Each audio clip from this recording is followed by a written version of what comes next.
A tired warrior is facing the master of a high-difficulty dungeon, a level 67 wingless dragon, Sebarumus. As the party feels like they're just done for, the dragon lets out a roar and starts preparing his fire to finish them off. However, just then, a little goblin shows up and, with one smack, swats away the whole big-ass dragon, shocking everyone around. Nobody can understand why a monster is attacking another monster, which only ever happens if one of them is a summon. Then the party notices someone standing on a hill, laughing like a maniac, just like a goblin. But before all this, the goblin dude was just a normal guy. Then, one day, our goblin dude overhears some people talking about Mr. Cha, who's been skipping work because he's too busy playing Heaven's Door. They say he got some kind of hidden class that'll let him rake in a ton of money. Heaven's Door is a full-dive virtual reality game that's been trending like crazy. It feels so real, people actually forget about real life while playing. Of course, the tech is super advanced and the machines are expensive, but thanks to a ton of internet cafes upgrading to match the trend, even broke guys like the goblin dude can enjoy it too. And with all the demand, what did that cause? Real-world money started flowing into the game, and game items basically became real-world currency. Heaven's Door turned into a legit game changer. He used to enjoy it,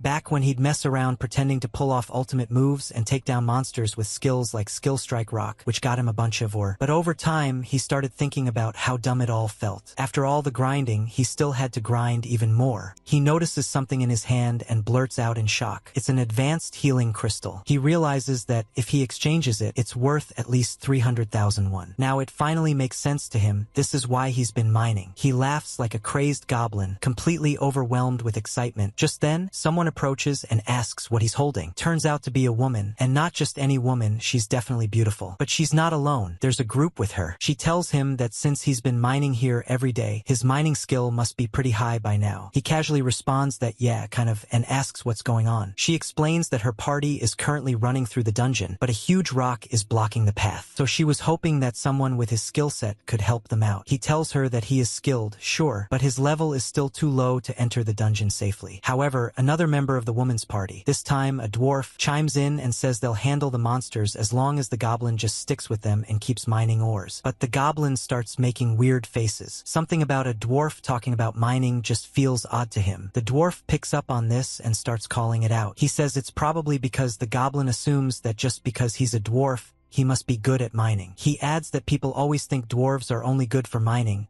that they're useless in battle, and maybe they should just die. Now, to be fair, the goblin wasn't thinking that at all. But then his thoughts go off in a completely different direction. If he joins their party, he could share the experience points and possibly even get his hands on some high-level ores. It doesn't sound like a bad deal, but at the same time, he wonders if he'll really be safe that deep inside a dungeon. Sure, players can revive after dying in this game, but there's that other thing, a detail the game doesn't really talk about out loud. Just as he's overthinking it, the pretty lady grabs his hands and steps really close, looking him in the eyes with a sweet smile. She says she's sorry, but her ideal type just happens to be a guy who mines with strong arms, and she can't help herself. The goblin starts losing it, heart racing, mind spiraling. Then, just as fast, the woman says it's totally fine if he doesn't want to do it. No pressure. But the goblin immediately blurts out that he wants to do it. Of course he does. No way he'd say no to this. Still, in his head, he's freaking out, wondering what the hell he's even saying. Later, he finds himself standing face to face with a grave wolf. It's level 7. Not too bad on paper, but he's still lower level than the monsters, and there's not just one of them. There's an entire pack, and they've got him surrounded. One of them lunges at him, and in that moment, he starts thinking about his mom. But before the wolf makes contact, the woman from earlier tells him not to move. Suddenly, a massive burst of fire rains down right above him. It's a skill salamander flame,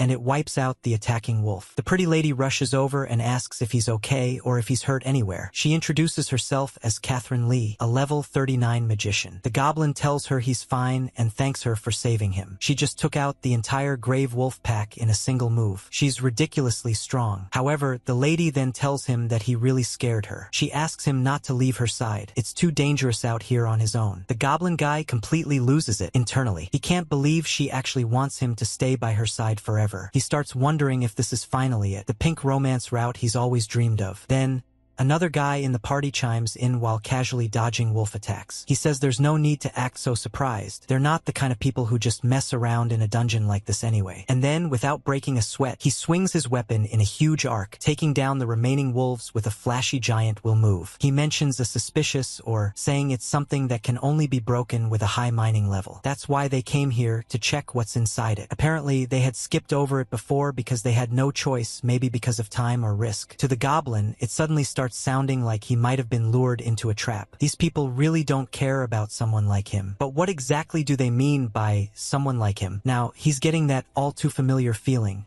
like he's being treated like an idiot, just a disposable tool, someone they can't even mine the ore without. He walks up behind them with a menacing look and says he can't just let that slide. He asks the guy if he seriously thinks he doesn't have any combat skills. Then, as if to prove a point, he suddenly starts swinging. The others brace themselves, but instead of attacking anyone, he smashes his pickaxe straight into a nearby rock. Turns out, he wasn't attacking the guy, just demonstrating something. And sure enough, he proves it. He really doesn't have any combat skills. Mining is all he's good at. The realization hits him hard. He feels genuinely sad about it. He's got nothing else to offer. And deep down, he hates that. But what else can he do? The dwarf then says he hopes the info they bought about the ore is legit, because if there's nothing behind it, they're going to suffer a major loss. The other guy adds that it better be true, or he'll make sure the person who brought him here pays for wasting his time in this crap dungeon. Meanwhile, the goblin stays focused on his work. He keeps mining, but inside, he's thinking about how he's so used to getting looked down on, risking his life for pocket change, that it doesn't even make him angry anymore. And somehow, that's what really pisses him off. Still, he forces himself to calm down. He figures if he just finishes his task, gets paid,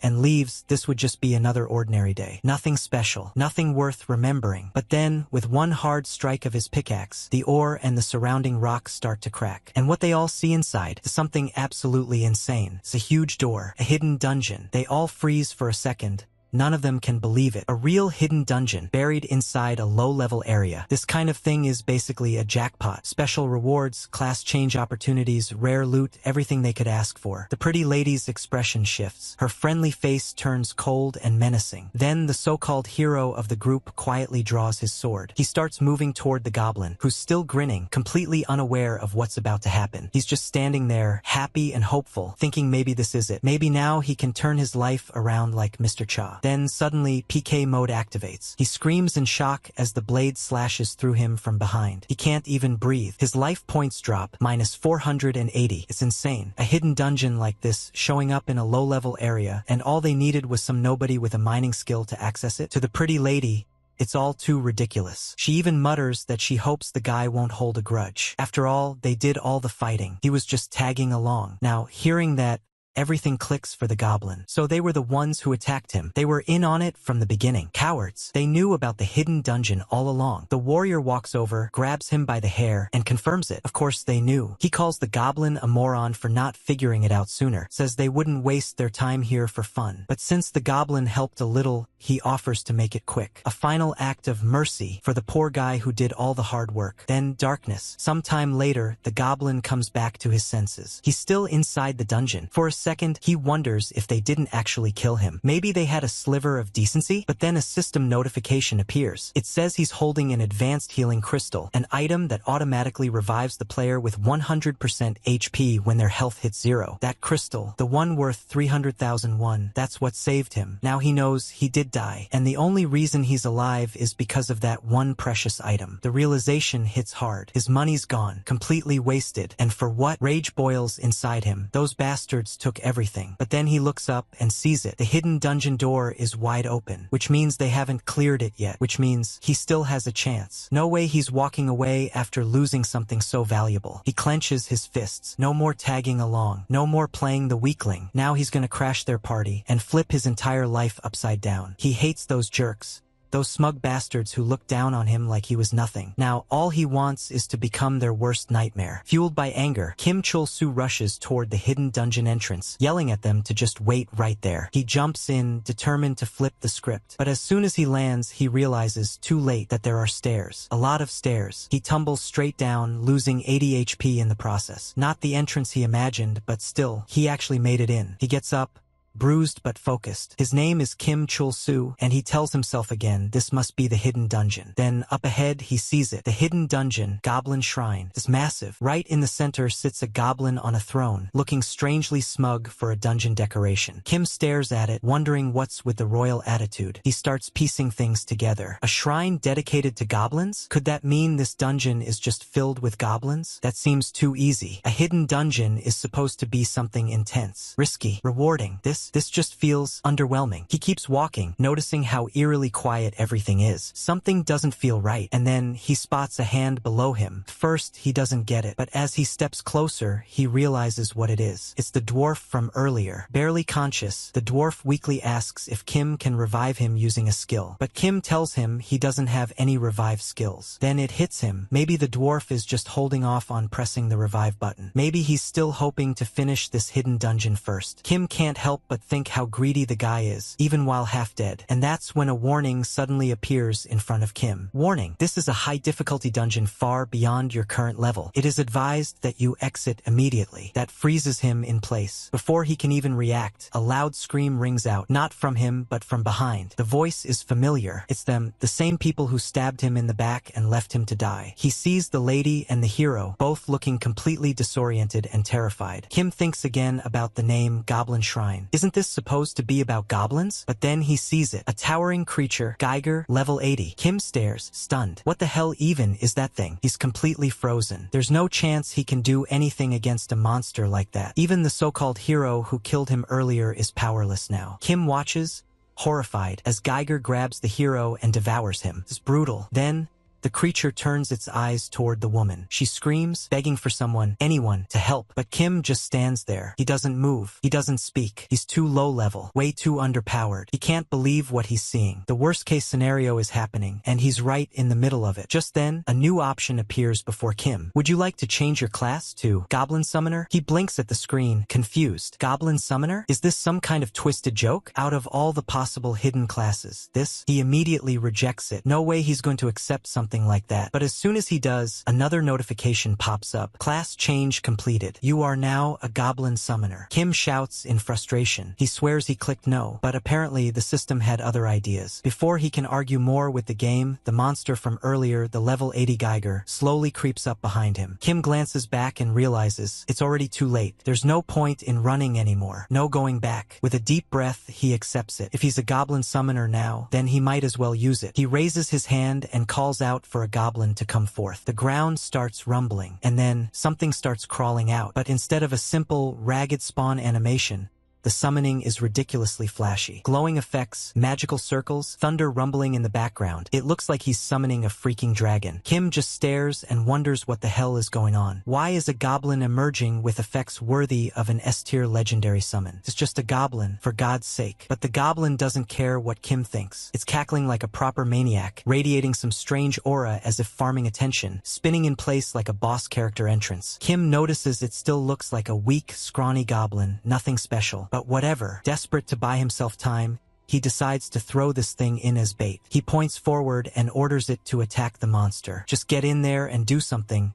Anything. The goblin lazily sticks out its tongue and marches forward, right as the level 80 monster raises its hand to swat it away. Kim turns around, already preparing to bolt, until he hears a sound. A boom. He turns his head just in time to see the goblin land a single hit. And then 99,999,999 damage. The monster doesn't even get the chance to respond. It just disintegrates. One hit, gone. Kim stares in disbelief. It's like he just summoned some kind of one-punch man goblin. He doesn't even know how to react anymore. A flood of notifications appears. EXP gained, plus 4,200,000. New skill learned, feed goblin. New skill learned, walk goblin. Summon goblin leveled up. Even the summoned goblin looks happy, basking in its overpowered glow. Kim stands there, still frozen. He has to admit it, that goofy, pathetic-looking goblin is actually max level. After that monster took down the hero, the female party member didn't stand a chance either. In the real world, her body started thrashing, and she began screaming uncontrollably. A guy nearby rushed over, trying to wake her up. He kept calling out to her, urging her to respond, shaking her shoulders, repeating that she needed to wake wake up, but nothing worked. Eventually, he removed her headset and found her eyes wide open, but empty. She was in shock, completely frozen. She never came back from that fight. Just like that, she was done, mentally retired from the game. Meanwhile,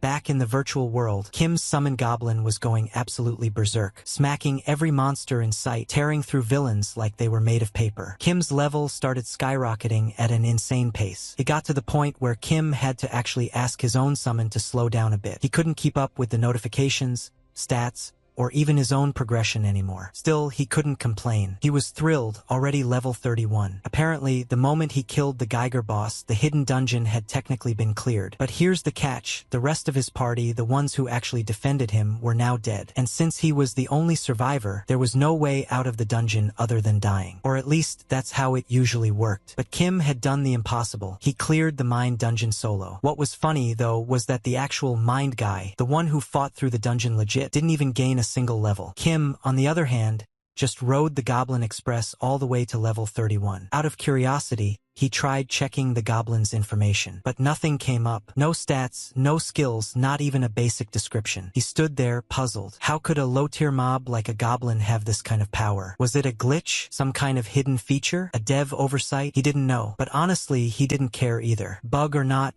he was going to milk this goblin for all it was worth before the developers noticed and patched it. With a powerhouse like this on his side, he wouldn't have to mine anymore. He could dominate Heaven's Door without grinding like the rest. Later, Kim found himself in a sleek, real-world Nara bank branch. His customer number was called 36, and he stepped forward with a few digital game items to cash out. The teller quickly assessed his goods. Just the wolf pelts alone came out to about 97,001, which could be directly transferred to his account. Thanks to how massive and integrated Heaven's Door was, in-game resources could legally be converted to real-world currency through official banks. Still, Kim asked if he could send the money to a different account. As he checked his inventory again, he remembered he had more valuable items tucked away. Geiger's membrane, his heart. The teller's eyes widened. She recalculated, and the total shot way beyond what she was expecting. Way beyond what anyone would be expecting from a casual game run. She just stared at Kim, stunned. Then she started looking around, like she was searching for her boss. Kim tilted his head. Why was she panicking? Her customer was right in front of her. Soon after, he was invited into a private room. Tea was served. The Nara Bank manager himself sat across from Kim, politely asking whether the tea was to his liking. Kim took a sip. It was cold. The manager admits he forgot to boil the water. Kim doesn't let that slide and asks what business the manager really has with him, since he only came to convert some items into cash. The manager assures him it's nothing serious. He just thinks there might be better places for Kim to keep his money, and figured they could have a quick chat. Still confused, Kim says he has no idea what kind of better places the manager is talking about. So the manager explains that leaving that kind of money sitting in a checking account would be a waste. He brings up a great investment option their bank offers and suggests that Kim could get a better return if he chose to invest instead. Kim shrugs it off and says he understands that everyone's trying to make money, but wonders if that kind of pitch is really the manager's job. After all, he thinks he only has about 1,000,001 to his name. But the manager surprises him by saying he doesn't just have 1,000,001. He thought Kim would at least know the value of the items he brought in. The heart and membrane of Geiger, based on the current exchange rate, are worth 230 million won. That leaves Kim completely stunned. Later, outside the bank, Kim walks with the goblin, clearly thrilled. He mentions how he's already managed to pay off 10% of his debt thanks to this unexpected fortune. The goblin looks pretty happy too. Kim, laughing, says he didn't even call for the goblin, yet the little guy came running like a loyal pet. He admits he's starting to like him and even thinks he's kind of cute now. But then he stops to think. He wonders why everyone always says goblins are ugly. Out of curiosity, he leans in to take a closer look at the goblin. And yeah, now he gets it. Even from up close, he can't lie. This guy isn't cute or charming in the slightest. So Kim decides that, since they're still in town, it's best to just unsummon him for now. But then he realizes something strange. The goblin isn't going away. No matter what he tries, the summon stays right where he is. Now Kim starts to wonder if the goblin only disappears when he dies. Meanwhile, people around them are starting to notice. One by one, they begin whispering, pointing, and laughing about the goblin in the middle of town. Some ask out loud if someone actually summoned that thing, while others joke about how ugly and unsightly it looks. And Kim? He hears all of it. And honestly, he can't blame them. People around even start calling Kim a goblin. But he definitely doesn't like that. He doesn't see himself as a goblin at all. Then, one of the warriors nearby walks up and questions why a goblin is even walking through the streets of town. The guy is Patton, known as the Annihilator from the Evaton Guild. Kim's not sure what to make of him at first. He wonders if that Annihilator title means he's actually famous or accomplished. But a woman nearby quickly clarifies that it's not some earned title. Patton just calls himself that. Still, Kim thinks this isn't looking good. After all, anyone who proudly calls themselves something like Annihilator is probably not the most mentally stable person. So, trying to calm things down, Kim quickly explains that the goblin isn't a monster. Patton doesn't seem to care. Without hesitation, he swings his sword at the goblin. But the goblin reacts instantly, and with one solid smack, takes Patton down completely. Thanks to the game mechanics, the pain level stays below the fainting threshold to prevent high-level players from bullying lower-level ones. So the PK, player kill, mode activates, and just like that, Patton dies. Everyone around starts buzzing about how Patton the Annihilator just got annihilated. A goblin took down a man. Now things are spiraling. Kim is starting to panic. If people realize he's the one who summoned that goblin, he's going to be in serious trouble. But then someone else chimes in, saying that getting schooled by a goblin isn't impressive, it's just embarrassing. To him, Patton's nothing more than a loser. From his perspective, the goblin isn't even worth fighting. This new guy and his party are around level 30. Even though he clearly doesn't want to bother with a goblin, he still feels like he has to deal with it because Patton messed with their guild's reputation. Things are definitely getting out of hand. Kim knows full well that his goblin could easily wipe them all out, but that would only make things worse. So he quickly tries to de-escalate, shouting for everyone to stop. He insists that he'll take care of the goblin himself. But the guy demands to know who Kim even is and warns him not to interfere in their guild's business. Otherwise, they'll just take him down too. Kim says he's not trying to butt in or anything, but seriously, all of them ganging up on one little goblin? That's just a bad look. But of course, the goblin isn't helping the situation. He randomly hurls a rock at them. And just like that, Min-sung, the so-called speed master, gets taken out in one hit. The damage is just way too high. Now everyone's after Kim too. So what does he do? He bolts, starts running like hell. He's thinking, how did it all come to this? He had a max-level goblin and a promising future. He really thought his time in Heaven's Door was finally going to be smooth for once. Then, out of nowhere, this door nearby swings open and some guy waves him in, telling him to come quick. Kim's like, who even is this guy? But the guy says there's no time to explain, just get in.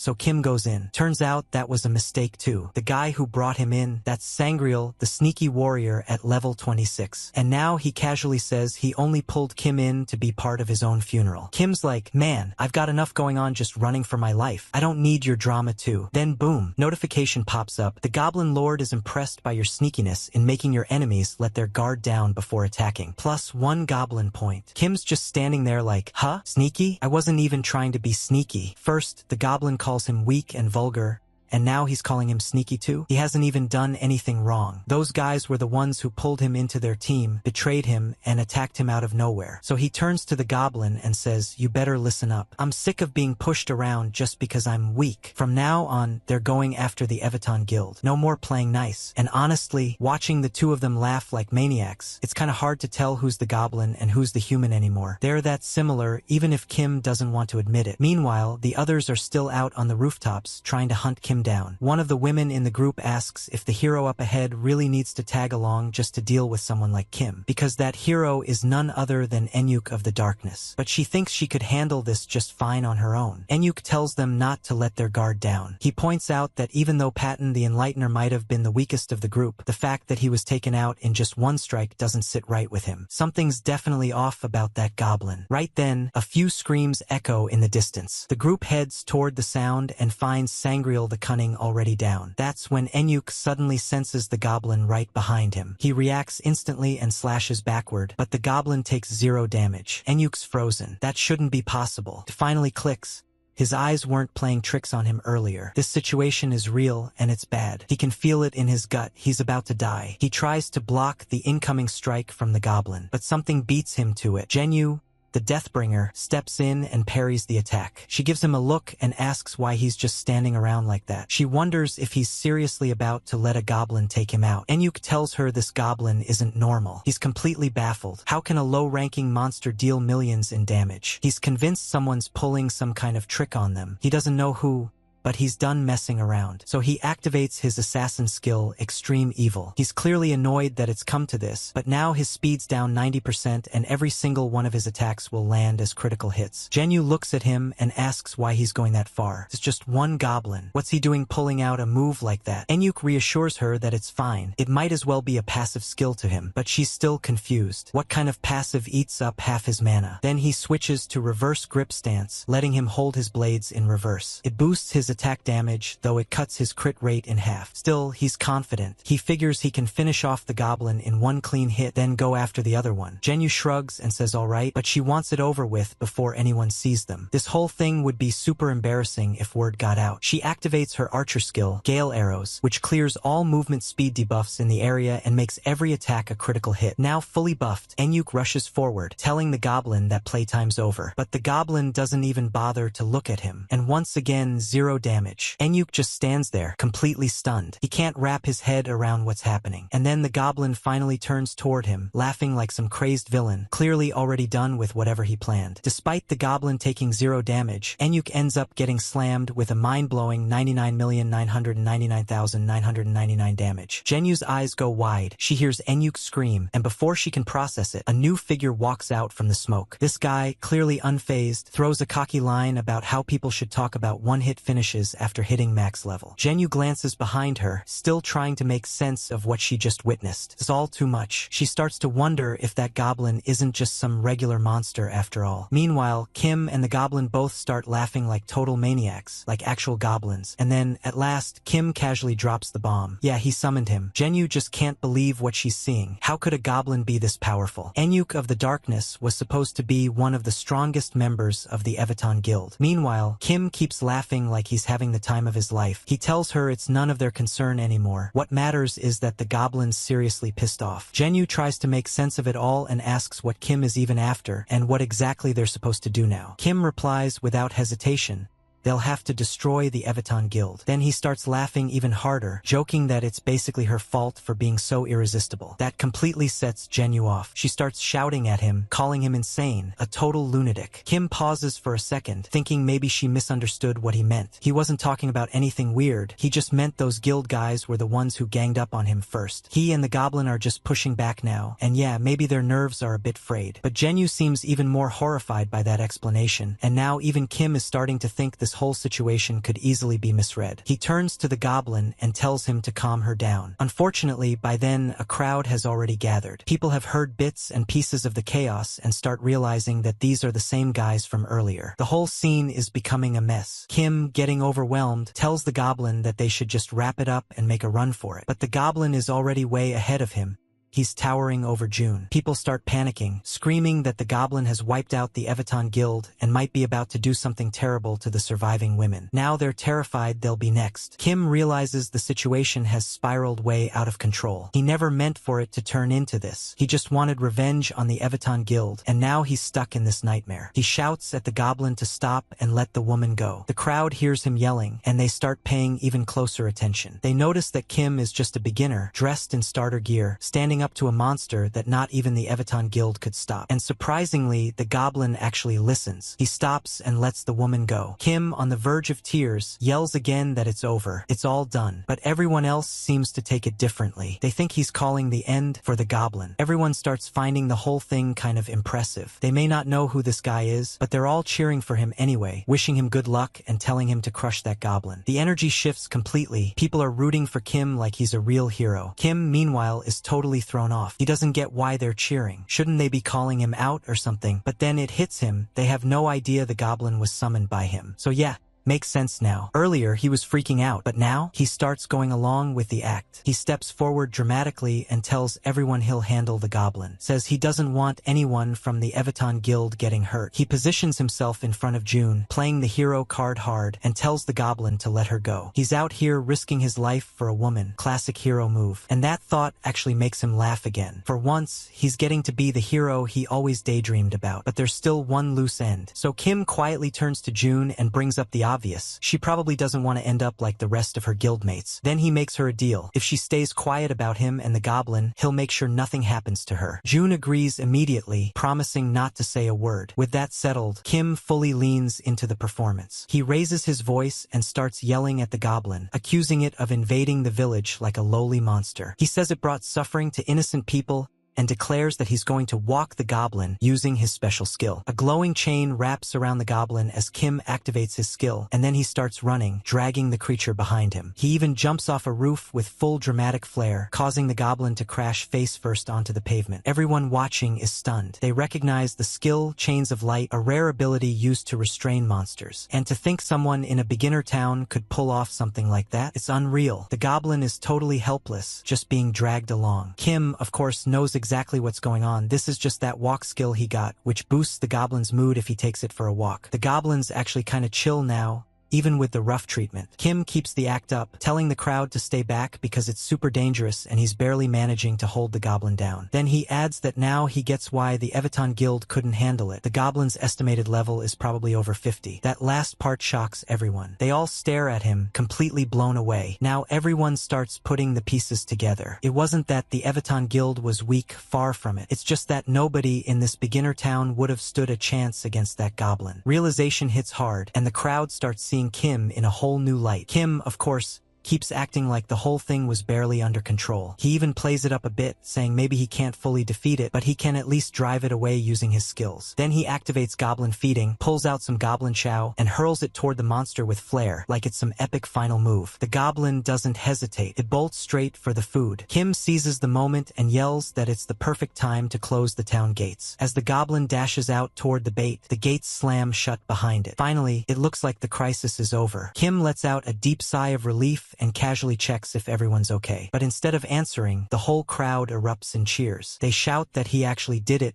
He chased the goblin away. The random hero no one knew just saved the town. Kim, meanwhile, is just hoping this puts the whole mess to rest. He almost became known as a psycho who wiped out an entire guild. Lucky for him, the rest of the Evaton Guild members got transported back to the Shrine of Revival at the sacred grounds of Pascal. Turns out, June is the only one who knows the truth about him and the goblin. That's when Kim recognizes her as the same girl from before. And yeah, she's still sticking to the deal. Loyal, just as promised. And now, Kim starts thinking she might be useful. He remembers hearing that within Pascal, she basically has infinite HP, meaning she can't be harmed by monsters or other players. That's why it's considered sacred ground. She's basically untouchable there. So, naturally, Kim pulls out his creepy goblin tongue and turns it up a notch. He leans in, asking if she really plans to keep the promise. Because if she doesn't, well, he'll just spawn camp her at the shrine. Over and over again, inflicting damage beyond infinity every time she revives. He even promises her that personally. That's more than enough for June. Terrified, she swears she'll never reveal the truth. Then she just turns around and bolts, screaming as she runs off. Not exactly the response Kim expected, but honestly, it works out fine. He gets to stay in this cozy, upgraded room,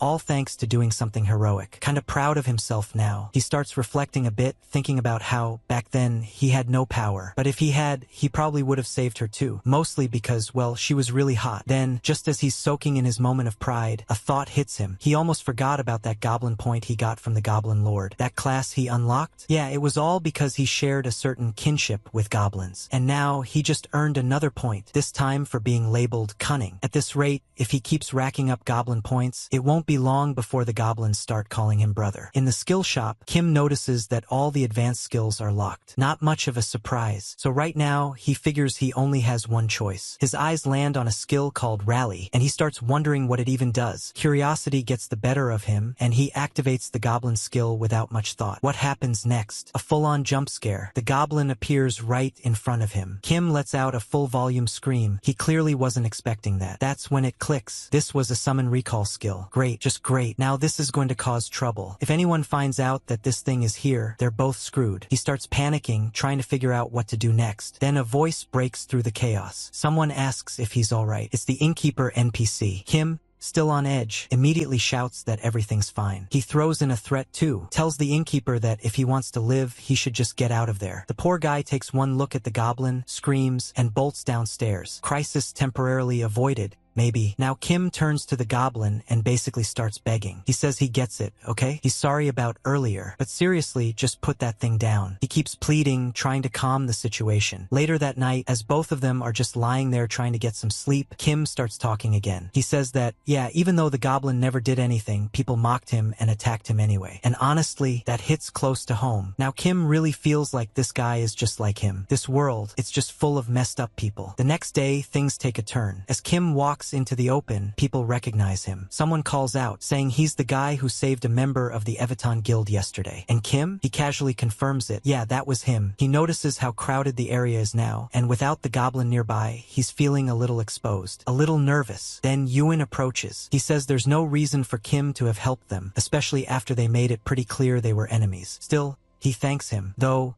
the intense death stare he gives while saying it makes Kim visibly uncomfortable. Then Enyuk steps in. He tells the others there's no need to be so on edge. He calls June the Deathbringer by name, saying it's clear Kim doesn't want to fight. But June, she's watching closely. In her mind, she's thinking that of course the goblin isn't here right now. These people are all being fooled. She's certain of it. Kim, meanwhile, tells them he only helped because there's something he needs. That's the only reason. No heroic motives here. But Yuvin responds anyway. He says that whatever the reason, the Evaton Guild owes him now, and they don't take debts lightly. If there's anything they can do to help, they will. Kim doesn't exactly trust them yet, but hey, free favors from a top guild? He's not about to say no. Kim starts off by saying that no matter how much grinding he does in this beginner area, the gains just aren't cutting it anymore. He's already past level 30 and wants to move on to the next zone as soon as possible. He's hoping maybe someone from the Evaton Guild knows how to get there. Yuvin seems to catch on quickly. Kim must be talking about Florindel. As for someone who actually knows the way, that'd be Sangreal. Yeah, that guy, the same cunning dude who tried to screw Kim over earlier. This time though, Sangreal actually apologizes. He seems serious about it too, and judging by the fact that Kim handled that goblin all by himself, Sangreal guesses he must be crazy strong. Maybe even stronger than Peyton the Annihilator, which honestly pisses him off a bit. Kim, on the other hand, knows the truth. He's well aware that he wouldn't have stood a chance yesterday if the goblin had turned on him. One hit, just like he said, and it would have been game over. Anyway, the beginner zone, Lev, consists of 5 standard dungeons. There's the grassland with slimes, the mine dungeon, the dark forest zone, and a couple more. These are all open field dungeons, meaning players can enter them whenever they want. But if anyone wants to leave Lev,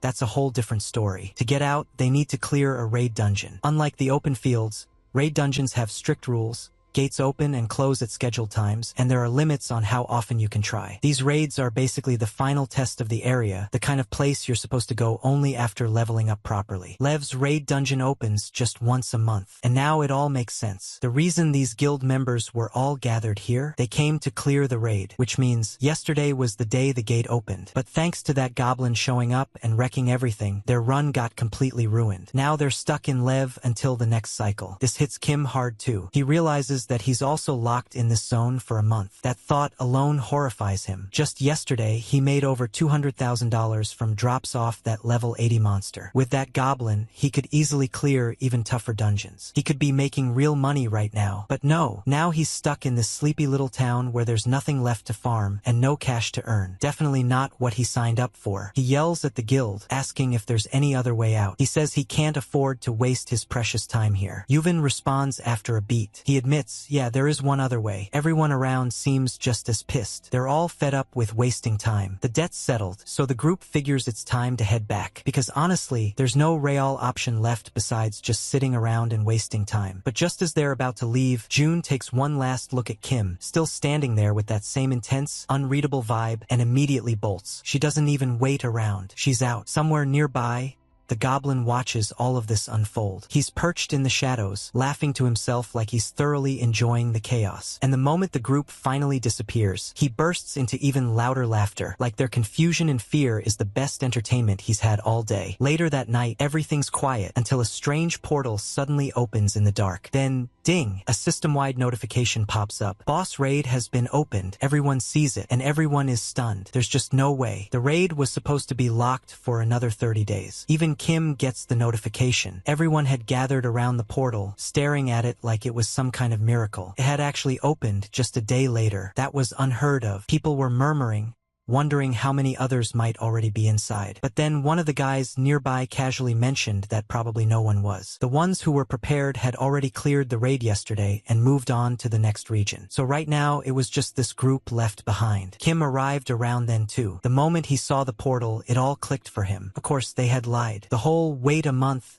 excuse was just a setup to throw him off. He realized he'd been left behind on purpose. Everyone had betrayed him so they could go first. And now he was furious. He started blaming himself too, calling himself an idiot for trusting people again after everything he'd gone through. June quickly tried to explain. She said it wasn't like that and that he was just misunderstanding. But Yuvin didn't try to argue. He just cut straight to the point and asked if Kim was in or not. Kim said obviously he was coming. Like hell, he'd just sit back and watch while everyone else got rich inside. Yuvin couldn't help but think that Kim really had a messed up personality, but now wasn't the time for that. He gathered everyone so he could give a quick rundown before they entered. From the intel they had, the portal led to a single chamber, the boss chamber, so they were going to face the raid boss the moment they stepped inside. He didn't expect it to be too dangerous. The boss would probably be level 26 to 30, which was below everyone's current level. But even so, staying alert was a must. Peyton the Annihilator was there too, pumped and ready. Even though their guild master wasn't around, he said the full strength of the Evaton guild was present. And with that kind of force, they figured they could wipe the boss out in about 10 seconds. Everyone was confident. The whole group started marching toward the portal like they already knew they'd win. Meanwhile, the goblin was also nearby, lurking in the shadows. Kim noticed him and made a mental note. If anyone found out that the goblin was with him, it'd cause way too many problems. So for now, he told the goblin to stay hidden until he was called. He couldn't risk another betrayal, not again. Before stepping in,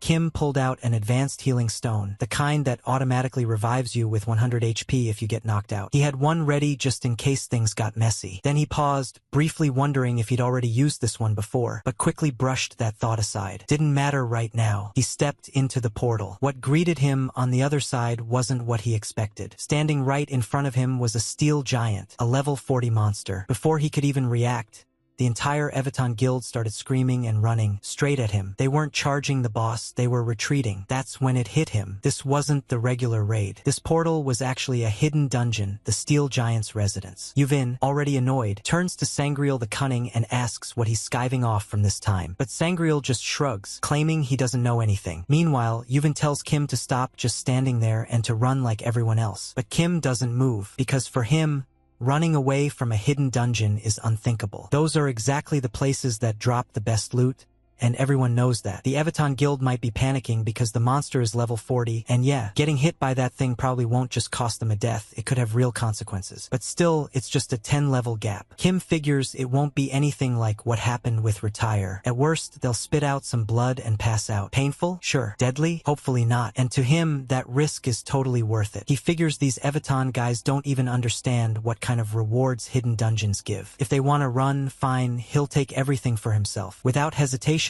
he activates his rally skill and calls out for the goblin, declaring that he's choosing him for the fight. Only nothing happens. Outside the portal, the goblin just stands there silently, unmoving. Meanwhile, the steel giant doesn't waste any time, charges toward Kim and slams him right in the face. Kim keeps shouting for the goblin, but still no response. A moment later, the members of the Evaton guild see the system notification. Kim has died. His HP hit 0. That's when the Annihilator finally recognizes the name. This was the same guy who fought the goblin yesterday. What an idiot. Yuvin doesn't dwell on it though. He says whatever happens to Kim isn't their concern right now. They've got a bigger problem. The portal's closed. That's not normal. Hidden dungeons don't shut their portals this early. Only raid-type dungeons do that. Sangreal chimes in with a theory. He says maybe they underestimated the place. Just like how standard dungeons can sometimes morph under special conditions, it's possible that a raid could spawn a hidden dungeon instead. So now they're stuck inside a hidden boss raid, and they've got no choice anymore. They're gonna have to fight. Meanwhile, in the real world,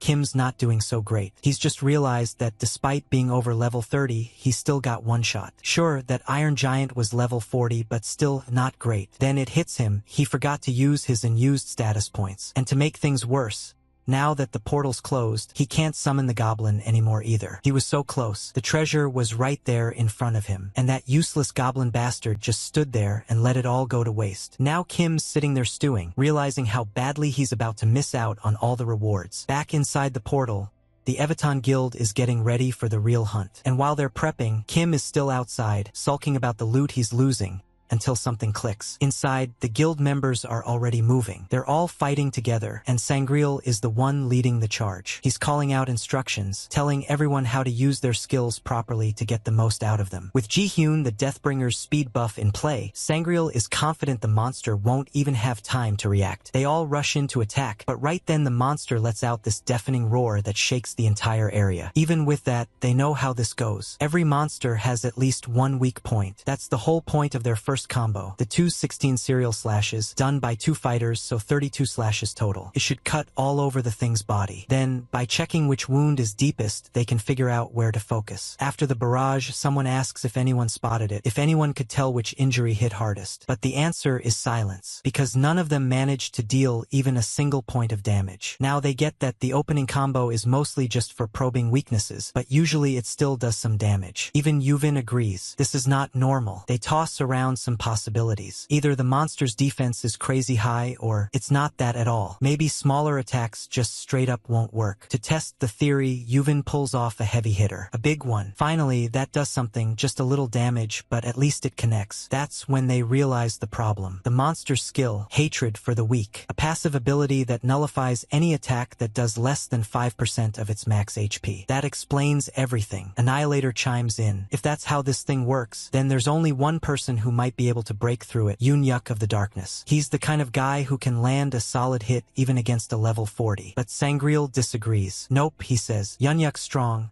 but he's not the one with the strongest ultimate here. Someone else has a better shot under the right conditions. That someone is Jihyun, the Deathbringer. Her special skill, Ultimate Deathbringer Arrow, is no joke. It's an archer move that uses her own HP to charge the shot. The more health she sacrifices, the more power the arrow has. Sangreal knows that if the rest of the guild ever finds out she's packing something like that, they'll probably make her guild master on the spot. That's when Annihilator quietly says her name, like he's just figured it out too. He tells her that he's not sure what exactly she needs, but if it's time, he's got plenty to give. Then he gets ready to pull aggro using his war cry skill. As soon as he uses it, the monster responds with a deafening roar and charges straight for him. Meanwhile, Kim watches and thinks the guy is out of his mind. Instead of running for his life, he's actually drawing the monster's attention on purpose. But somehow, Annihilator survives the hit. He mutters to himself that it wasn't as bad as he thought. It's manageable. The boss isn't quite as terrifying as he expected. Even so, Sangreal warns him not to let his guard down, explaining that their plan can't afford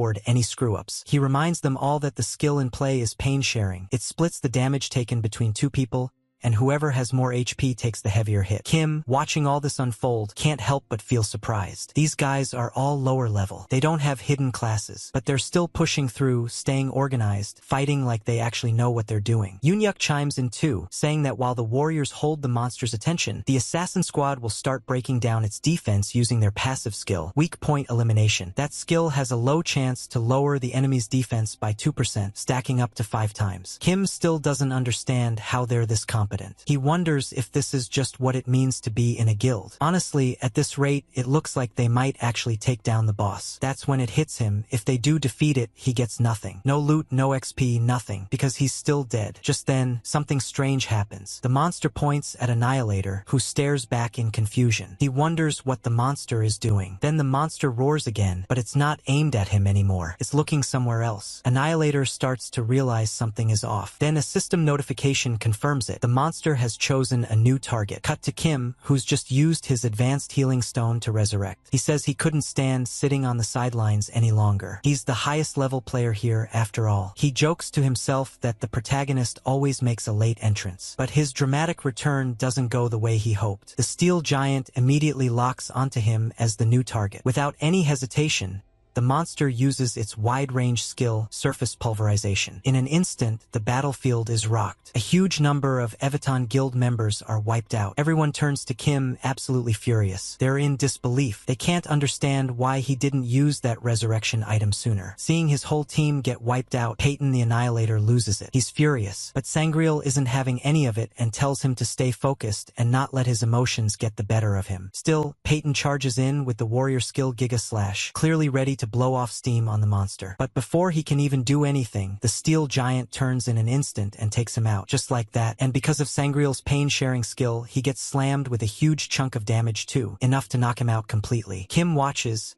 stunned, as both Peyton and Sangreal drop. He can't believe it. In his mind, he didn't even do anything wrong. He just revived himself. How could that possibly be his fault? Yuvin is still alive, though. He takes a moment to think about the situation. Normally, monsters target healers and ranged attackers first, but because of the War Cry taunt skill, the Steel Giant had been focused on their tank, Peyton. That should have kept them safe. The problem is that when Kim revived himself, it reset the monster's aggro patterns. So now, instead of sticking to the plan, the boss randomly switched targets. The assassins didn't even get a chance to react. They were just wiped out before they could land a hit. Jiyeon, the Deathbringer, looks to Yoonhyuk of the Darkness, clearly anxious, and asks what she should do. She's ready to unleash her one-shot, one-kill bow, the one that consumes her HP to scale up the damage. The more health she sacrifices, the harder the hit, but Yoonhyuk stops her. He tells her to calm down. Firing right now would mess up everything. Their whole strategy would go to waste, especially since the assassins didn't get to stack their debuff skill on the boss properly. Without that defense shred, her shot won't be enough to finish it off. So for now, he says he'll take over tanking. He instructs Jiyeon to hold onto her charged shot and not cancel it, no matter what. If she does, they lose their best chance of winning. Jiyeon nods, understanding how critical this is. Then Kim, still watching all this, asks if there's anything he can do to help, but Yoonhyuk shuts that down immediately. He says unless Kim has his goblin, there's nothing he can do, and that the best thing he can do right now is just stay out of the way. Because honestly, he's more of a liability than an asset at this point. Kim is stunned. He can't believe everyone's treating him like dead weight just because he doesn't have the goblin out. From his perspective, this mess is all their fault anyway. If they hadn't lied to him, he could have brought the goblin in. So really, he thinks they're the ones to blame, not him. Despite knowing their way out of their depth, everyone is still treating Kim like a burden. He gets fed up, really fed up, and decides he's done trying to help. With full ego and zero chill, he tells himself that he's just going to let them all struggle until every last one of them dies on their own. Meanwhile, the Steel Giant shifts its focus and locks onto Jiyeon the Deathbringer. Just as Yoonhyuk predicted, the boss is now targeting their ranged damage dealer, which makes perfect sense. It prioritizes archers now. Yoonhyuk steps in, determined not to let that happen. He calls out the monster, making it clear he's the one it should be fighting. It's a risky move, but he charges in with Twin Blade Rave, slashing at the monster in a flurry of blows. The Steel Giant roars, annoyed more than hurt, but Yoonhyuk keeps up the pressure. He wants to show what real aggro control looks like. He keeps slamming the boss with attacks, pushing it to recognize him as the real threat. Because when it comes to taunting monsters, one way is to deal the most damage. It's only after 3 of his strongest attacks that the monster finally shifts its focus to him. Weak Point Severance may only have 3 stacks so far, but his burst damage is enough to get the job done, for now. All that's left is to buy Jiyeon enough time to fire off her ultimate. Yoonhyuk pushes himself harder, taunting and dodging, activating quick evade to avoid all physical attacks for the next 3 seconds. But then, right as he's starting to think he's got the situation under control, he gets a notification. His MP is out, completely drained. He freezes for a second, caught off guard. That's all the monster needs. In the blink of an eye, it lands a devastating hit. Kim watches as Yoonhyuk of the Darkness falls right in front of him. Kim shakes his head, completely unimpressed. He mutters how ridiculous this all is, how the so-called elite Evaton Guild,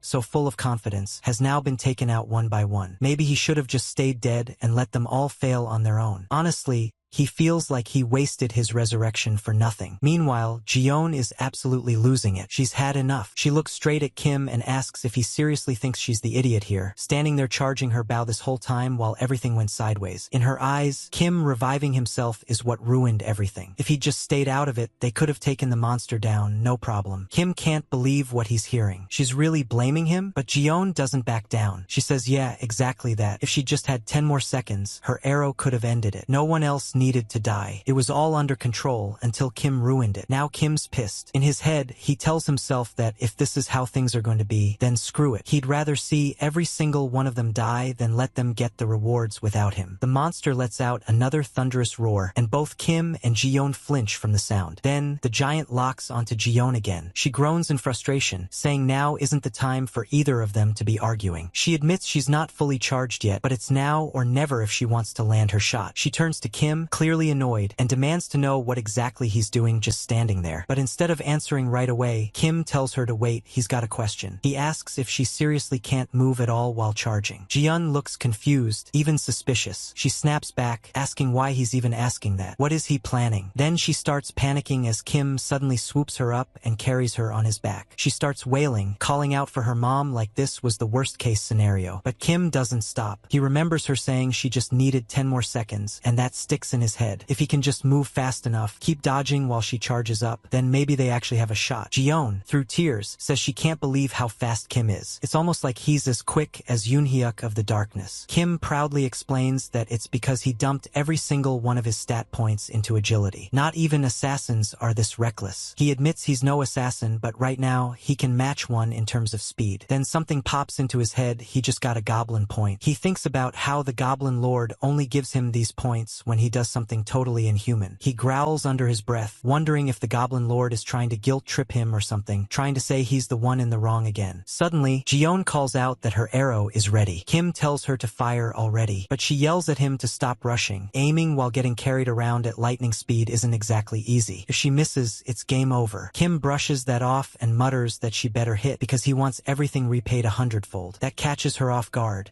so she asks what he means. He explains that after all the blood he spilled earlier and the cost of the greater healing stone, he wants full compensation, every bit of it. While dodging and weaving through the battlefield, Kim circles the massive steel giant again and again. The monster keeps swinging, getting more and more agitated. Then Jiyeon's skill finally activates. One shot, one kill bow. But just as that happens, the steel giant starts channeling a terrifying skill, World Demolisher, an area of effect attack that spans in every direction. Kim stares in horror. He didn't expect it to be hiding something like this. He knows they're screwed if they get hit. Jiyeon's already down to 1% HP because she used her health to charge her skill. And Kim? He only has 100 HP left thanks to reviving earlier. One touch from that attack and they're both toast. Jiyeon scans the area desperately, muttering that there's too much rubble. She can't get a clean shot like this. But then, as everything slows down in her mind, something clicks. A solution appears. But right now, Kim is absolutely vibing. He's in the middle of a battlefield, dodging death, carrying an archer on his back, but for some reason, he's never felt more alive. For a moment, everything slows down, and he starts thinking about the good old days, playing games with his friends, laughing until his stomach hurt. Pure bliss. Jiyeon, clinging to his back with a look of dread, deadpans that what he's experiencing isn't nostalgia. It's literally his life flashing before his eyes. Then, suddenly, something unexpected happens. The goblin finally shows up. Out of nowhere, it just appears right there in the middle of the dungeon. Kim nearly jumps out of his skin. He yells at the goblin, asking what the hell took it so long. He says it feels like it's been a week since he used the rally skill. But then, as he watches the goblin, something strange clicks in his brain. He realizes, wait a minute, how did the goblin even get in here? Did it just break through the boundaries of the dungeon? Like, did it damage the literal space of the game to get inside? Is that even allowed? Before he can process that any further, the goblin makes its move. A new skill appears on screen, Goblin Shield. The goblin steps up, takes the hit for them, and tanks the monster's ultimate move like a champ. The giant roars in frustration, thrashing around. Kim, still breathless from the madness, says that those are some seriously dramatic last words for a hidden boss. And then it happens, the moment they've all been waiting for. Jiyeon has her bow fully drawn. The string hums with power. Kim and the goblin are grinning like maniacs. This is it, the climax. She releases the arrow with one shot, one kill fully charged. The shot cuts through the air like a blade. And then, finally, the massive steel giant shudders, groans, and crashes to the ground. A notification pops up. Hidden dungeon cleared. Steel giant's chamber. Their levels shoot up. Jiyeon the Deathbringer goes from level 27 to 31. Kim leaps from 31 to 34. But Kim, he doesn't care about the level up right now. He claps his hands together and says the only thing that truly matters. Now where's my reward? Although, after everything he just went through, carrying a hot archer on his back while dodging death,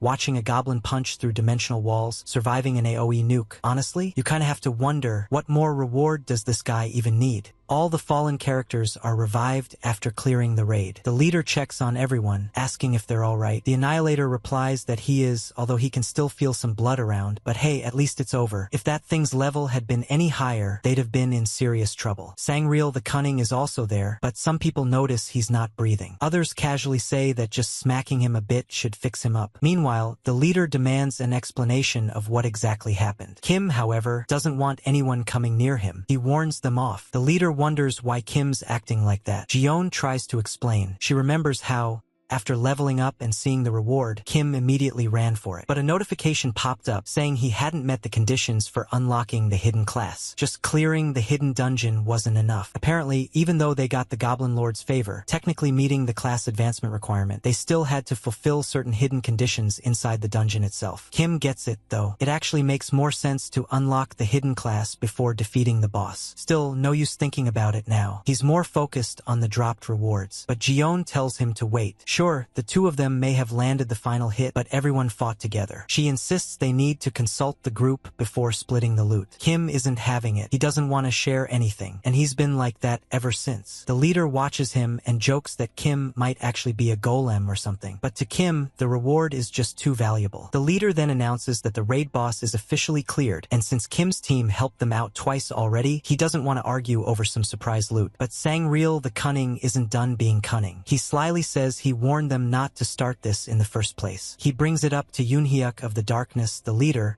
but Yoonhyuk's not interested in hearing it. Neither is Kim. Kim says he knew they'd pull this, that they've betrayed him not once, but twice. Yoonhyuk calmly responds that if they really wanted to take Kim out, they could have done it already. For now, he's fine letting Kim keep the rewards. But then he spots a unique item among them. Kim notices too. But when they ask about it, Kim just shrugs and goes, "So what?" They argue that Kim's not even an archer. What's he going to do with a unique bow? Use it to light a campfire? Kim knows they're right. He can't sell unique items, and he can't use it unless he's the right class. Still, like a true goblin, Kim yells that he wants it anyway. Everyone else has something cool, why can't he? The others try to calm him down, suggesting he give the bow to Jiyeon, the Deathbringer. Kim agrees, but only if they give him something in return. He points out that it's an untradeable item, which makes it priceless. If he claims it, he's technically losing value. So he demands they buy it from him. Then he starts cackling like a goblin maniac. Sangreal is stunned. He can't believe Kim actually waited until they revived just to sell them that item. But judging by how both Kim and the goblin are now laughing like lunatics, it's clear that was the plan all along. The others are just dumbfounded. Kim really does remind them of that goblin from earlier. The real goblin is still lurking in the background. They're a team now. Once Jiyeon gets the weapon, she comments on how heavy it is. Kim thanks Aviton for the trade. The leader looks at Kim and says he's had this feeling for a while. Kim really has a talent for being hated. Then he asks where Kim's heading after all this. Kim shrugs and says, obviously, anywhere without these people, since he doesn't like them. And honestly, the feeling's mutual. The others think Kim's twisted anyway, so they leave too. As Jiyeon walks away, she glances back with a small smile. Maybe she does like our little goblin dude after all. Now Kim and the goblin can walk around freely without worry. Kim's a bit bummed about losing the unique bow, but it's not like he could have used it. What he did get in return was something far more useful, a consumable item called the Thief's Glove. He can use it to steal anything, but only once. He can't steal from higher level characters, and it won't work on other users. Still, the real jackpot is this high purity steel. Just a short while ago, Kim was basically a mining-only player. Those idiots were so focused on the shiny bow, they didn't even realize what this material was worth. Since they were the ones who betrayed him first, Kim doesn't feel even a little guilty. Later, in Fire and Del Phoenix El Bazaar, Kim spots a bunch of high-level players. He's never seen gear like that before. He wonders how much they must make grinding every day. He can almost smell the money in the air. Before he thinks about repaying any debts, though, he needs to upgrade his gear. Even if that was a hidden boss, the fact that he got one shot by something 9 levels below him really messed with his pride. But to be fair, he's been wearing the same armor since level 3. No wonder it's practically rags now. Then he notices something weird. The armor actually gives negative defense. No wonder he got wrecked. But just as he's processing that, the goblin wants to show him something. Kim turns and warns him not to cause trouble in the village. But then he stops. Standing there is a massive monster. Kim panics. Why is there a boss-level monster just wandering around here? He immediately tells the goblin to protect him. But then, another figure appears. A woman comments that she's never seen anyone treat a goblin like their own child before. She introduces herself as Irene, a level 76 summoner. She wants to confirm something. Did Kim actually summon this goblin as his monster? She assures him there's no need to panic. The huge monster beside her, Michelle, is actually very well behaved while in town. Kim, though, is still freaked out. That monster's drooling like crazy, and Kim can feel her strength. He doesn't even need to fight her to know she's the real deal. She casually mentions that most guilds, including Aviton, wouldn't even dare challenge her. Then she looks at Kim and says, "You're kind of cute, you know?" But before he can react, she clarifies. She's not talking about Kim. She wants to know the name of the little goblin kid standing beside him. She wonders out loud if Kim hasn't even named his summon yet. And when Kim thinks about it, he realizes he really doesn't care. Like, who actually bothers naming their summoned monsters anyway? Still, he's a little stunned that Irene just called this ugly goblin cute. Irene laughs it off and says that one-sided relationships like this are bound to be unstable. Then she points toward the goblin and tells him to take a proper look. This little guy's already in a full-on aggressive stance just because Kim told him to protect him, even though Kim hasn't even bothered to give him a name. She hopes Kim won't be so dull the next time they meet. For now, she just tells Michelle, the massive monster with her,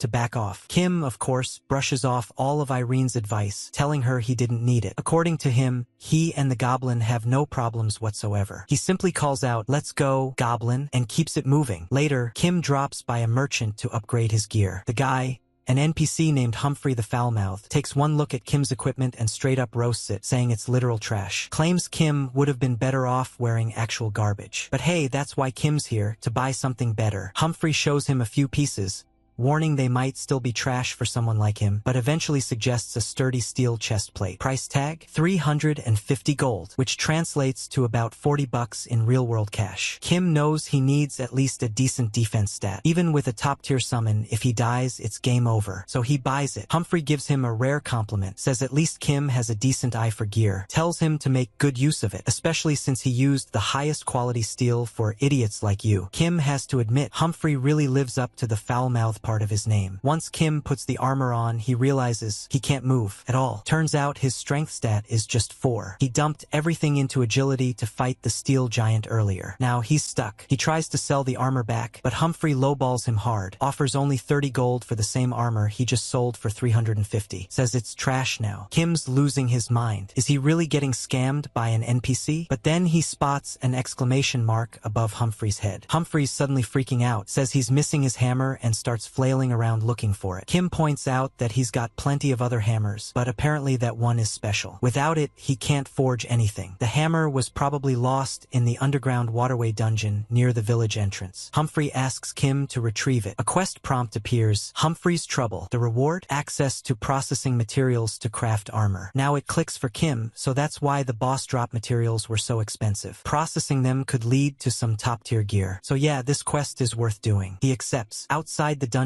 Kim's smirking to himself. No need to drag any party members along. They just slow him down. It's a simple quest, and he figures he'll be done in 30 minutes, tops. Then out of nowhere, someone yells at him for just standing there like an idiot. Turns out Humphrey followed him. A new quest condition pops up. If Humphrey dies, the quest fails. Now Kim's totally confused. What the hell is this guy even doing here? Kim definitely wasn't expecting to get stuck babysitting a level 13 burden, especially one with such a nasty mouth. He figures there's no point trying to play along with this guy. After all, he dumped every single point into agility, which means he could just zip around, ignore all the trash mobs, and beeline straight to the boss monster. So, without wasting time, Kim starts sprinting. He knows how these escort-type quests work. NPCs are usually annoying and clingy, following the player no matter what. But if the player gets far enough ahead, the NPC will just stop and stay in one place. Perfect. Kim decides to exploit that and ditch Humphrey right at the entrance. But just as he's getting into the groove, a system notification pops up. Humphrey the Foul-Mouthed is under attack. Mutant slimes, one level 31, the other level 30, along with a diseased rat at level 30, are all ganging up on the poor old man. And Humphrey, sitting way back at level 13, clearly isn't built for this. Kim shouts back at him, telling him to stay out of it and not pick fights, then immediately orders Goblin to head back and handle it. The Goblin rushes in and wipes the floor with all the monsters. But of course, Humphrey starts puffing up his chest, thinking he's the one who just soloed the whole enemy squad. He starts bragging about how they were no match for him, calling himself the great and mighty Humphrey. Kim's had enough. He yells at him again to stop screwing around and just stand still. But does Humphrey listen? Of course not. He senses something else nearby and, without hesitation, charges forward to join yet another battle. At this point, Kim's ready to take the guy down himself. He mutters how much of a pain this is, reckless charging, like the guy's invincible or something. But if he dies, the entire quest fails, and Kim would have to start all over again. Thinking things through, Kim considers letting the goblin stick with Humphrey while he dashes ahead to finish off the boss. But then another thought crosses his mind. What if he needs the goblin later and Humphrey dies in the meantime? That would be game over. There's only one real solution. Kim tells Goblin there's been a change of plans, they're not skipping mobs anymore. From now on, they're clearing out everything on the way. Cut to Humphrey once again in the middle of a massive mob of enemies. Clearly, he can't do anything on his own, but thanks to Goblin tanking and tearing through them, he stays unharmed. Still, Humphrey keeps puffing up, convinced he's the one landing all these flashy moves. He even starts shouting about how it's been ages since he's gone all out like this. Kim, trailing a bit behind, watches the whole thing with a tired look. Sure, this method is slower, but at least it's safer. That said, he still finds the old man unbearably annoying. Then, out of nowhere, Humphrey angrily calls Kim a bastard and accuses him of looking down on him. Kim tries to explain that he's not doing anything of the sort, but Humphrey isn't done. He goes on about how he used to be a proud warrior before becoming a blacksmith. And right there, he activates War Cry, a skill that provokes monsters nearby. Kim nearly loses it. Because of that shout, even monsters that were asleep or would have left them alone are now riled up. Of course, right on cue, a new enemy appears, an awakened skeleton king with an entire army behind him. Humphrey stands there, impressed with himself, wondering if he just woke up ancient spirits too. Meanwhile, Kim is absolutely furious. This guy just made the entire dungeon 10 times harder for no reason. He hopes, really hopes, this will be the last time Humphrey trolls him like this. But then Goblin steps up. Calmly,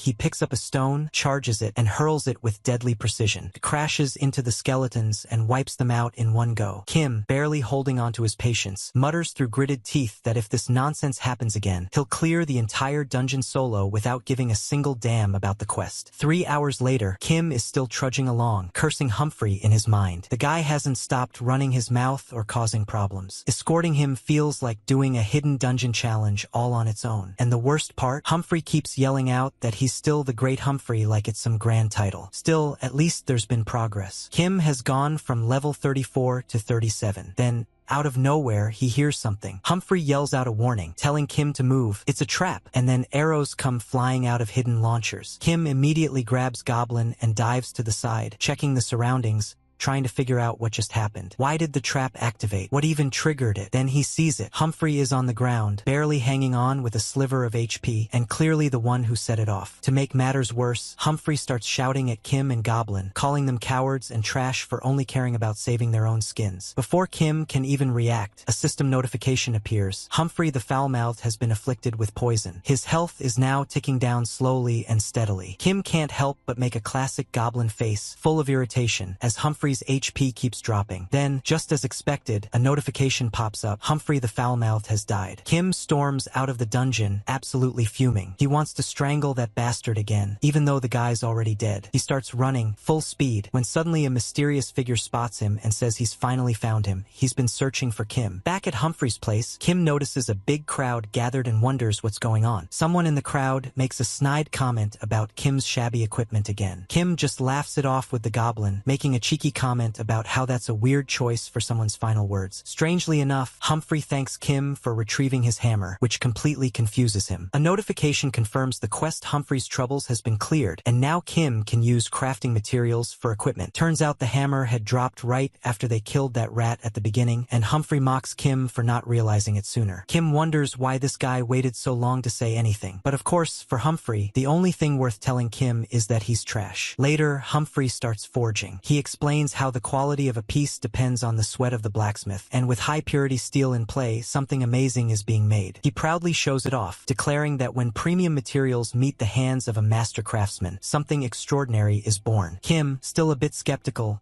points out that Humphrey doesn't even look like he's broken a sweat. Humphrey shrugs and admits the item's low quality because of that. But when Kim inspects it, he's surprised. It's blue steel light armor, a rare item from a hidden boss raid, way rarer than any hidden dungeon. It even has a 1% chance to trigger Heaven and Earth Crusher when hit. Everyone around stares in awe. Humphrey tells Kim he won't charge him this time, but also warns him not to get too sentimental. Gratitude makes him cringe. Kim casually replies he wasn't planning to thank him anyway. Just then, PK mode activates. Kim senses a presence behind him and narrowly dodges an attack. He turns around, confused as hell. Why is this guy attacking him? The figure admits he didn't expect Kim to dodge the sneak strike and now believes Kim must be strong, especially after what happened to his lady. Kim doesn't follow at first. He asks what the hell this guy is talking about and who this lady is. The attacker seems baffled by Kim's ignorance and says the last person she partied with was him, Catherine. Hearing that name rings a bell. Kim suddenly remembers the maid from the mine dungeon, the one who was with that dwarf. Now things are adding up. Kim insists that this must be some sort of misunderstanding. Whatever she told this guy, she's the one who betrayed him, stabbed him right in the back. But the attacker isn't buying it. He says Kim's walking around alive and well, while she's in a vegetative state, totally unresponsive. There's no way Kim gets to play the victim card. Even Kim's shaken now. He had no idea things got that bad. Sure, that Geiger attack hit hard. But a coma? That's wild. And now he's being blamed for all of it? No way. He yells out that it was Geiger's fault, not his. He did nothing wrong. But to the figure, whether Kim is innocent or guilty isn't the point. Because of what happened to Catherine, the whole succession of the Samyang Group's next heir is now in chaos. He launches another attack, but Kim notices it doesn't deal any damage. That's when Kim decides it's time for a proper conversation. He puts on a scary goblin grin and says maybe they should talk, start from the beginning. The guy just revealed that Catherine is the daughter of the Samyang Group's chairman, and that she's unwell. Kim sees this as one hell of an opportunity. And yeah, not gonna lie, the smile is definitely growing on me. The Samyang Group is a global giant in cell phones and semiconductors, so big that people say landing a job there means you've basically won at life. And now, the daughter of this mega company's president is lying unconscious in a hospital bed because she played a game while partying with Kim. Kim tries to explain the situation to the figure standing before him. He says she got attacked by a level 80 monster in a hidden dungeon. He's not totally sure, but he guesses it's one of those shock-related cases or whatever you call them. But the figure pushes further. He asks how Kim even got out of there in the first place, since Kim had said he was only level 3 at the time. Meanwhile, the girl was almost level 40 and still ended up in that condition. He just can't wrap his head around it. Kim explains that he somehow got a hidden class out of nowhere. He says he just got lucky. He even jokes that maybe she should have gotten the hidden class instead of him, but, well, things worked out the way they did. But in his head, Kim is thinking this whole thing is nuts. She's still in that state even after all those doctors tried to help her. And meanwhile, someone like him would have been toast instantly in that fight. The figure, clearly not buying all of this, says again that a level 3 getting out unscathed doesn't make sense, even with a hidden class. He's not convinced, since hidden classes aren't some miracle fix. Kim just groans internally. He hates talking to people like this. He starts nervously chuckling and asks if her chances of recovery are really that low. The figure tells him to shut it. She's still alive, just unconscious. The best doctors have already checked on her, but they all gave the same answer. No idea why she won't wake up. Apparently, there's nothing more they can do. So Kim shrugs and says maybe all they can do now is wait. But then he casually asks if she got hurt in-game, then why not try healing her in-game too? The figure seems intrigued and urges him to keep going. Kim says he vaguely remembers reading about some similar case in the US. Someone fell unconscious. The family was about to give up, but then, miraculously, the person came back. It was something like that, he says. But honestly, Kim's making all of this up on the spot. He throws in that the odds are something like 1 in 9.9 million. Total BS. But hey, better to at least try something than sit around praying for a miracle. Right? That's the line he feeds the guy. Because in Kim's eyes, that woman lied to him first, so he doesn't mind lying back. As the figure stares at him, Kim tries to stay cool, looking away and sweating slightly, hoping he hasn't been caught spinning a lie. Later, we see the pretty lady again, now logged into the game. Kim is completely dumbfounded. They actually plugged in someone who's unconscious? They must be truly desperate. But he also realizes if they find out he lied, they'll probably destroy him. Still, he laughs like a goblin, thinking that at least he'll be seen as the guy who tried to save her. Now that this massive corporation is watching him, they can't just write him off. If she wakes up, awesome. If not, whatever. Kim couldn't care less. As he approaches her in the game, he says to himself that he'll act like he's doing everything he can to bring her back. Then, after a bit of time, he'll go back to the company and hit them with a serious face, saying something like, I think you might want to sit down for this. He's already picturing the drama in his head and laughing about it. But before all that, he needs to figure out how to move her around, since, well, she can't exactly walk. Then he gets an idea. He remembers that if done forcefully, she'll follow him. So with a chain, he can lead her anywhere. Feels a bit messed up, but hey, it works. As he walks around dragging her along, other players see what's happening and start murmuring. They're all pointing out how a goblin is pulling along a female player. The vibe is bad. People start saying he's the worst and wish death upon him. Even Kim can't pretend this is okay. He tries to explain to the crowd that they've got it all wrong, that he's actually close with this woman, but no one looks convinced. But this just makes things worse, as everyone starts whispering about how someone could treat a person close to them like that. Another guy even mutters that maybe he should get close to Kim just so he can beat him up. Now Kim is sweating. This is really bad. Everyone's completely misunderstood the situation. It's just like what happened in the last town. Then suddenly, a loud voice calls out to him, telling him to come over quickly. Kim turns and asks who this guy even is, but the man just urges him to hurry, saying there's no time to explain. Kim isn't buying it, though.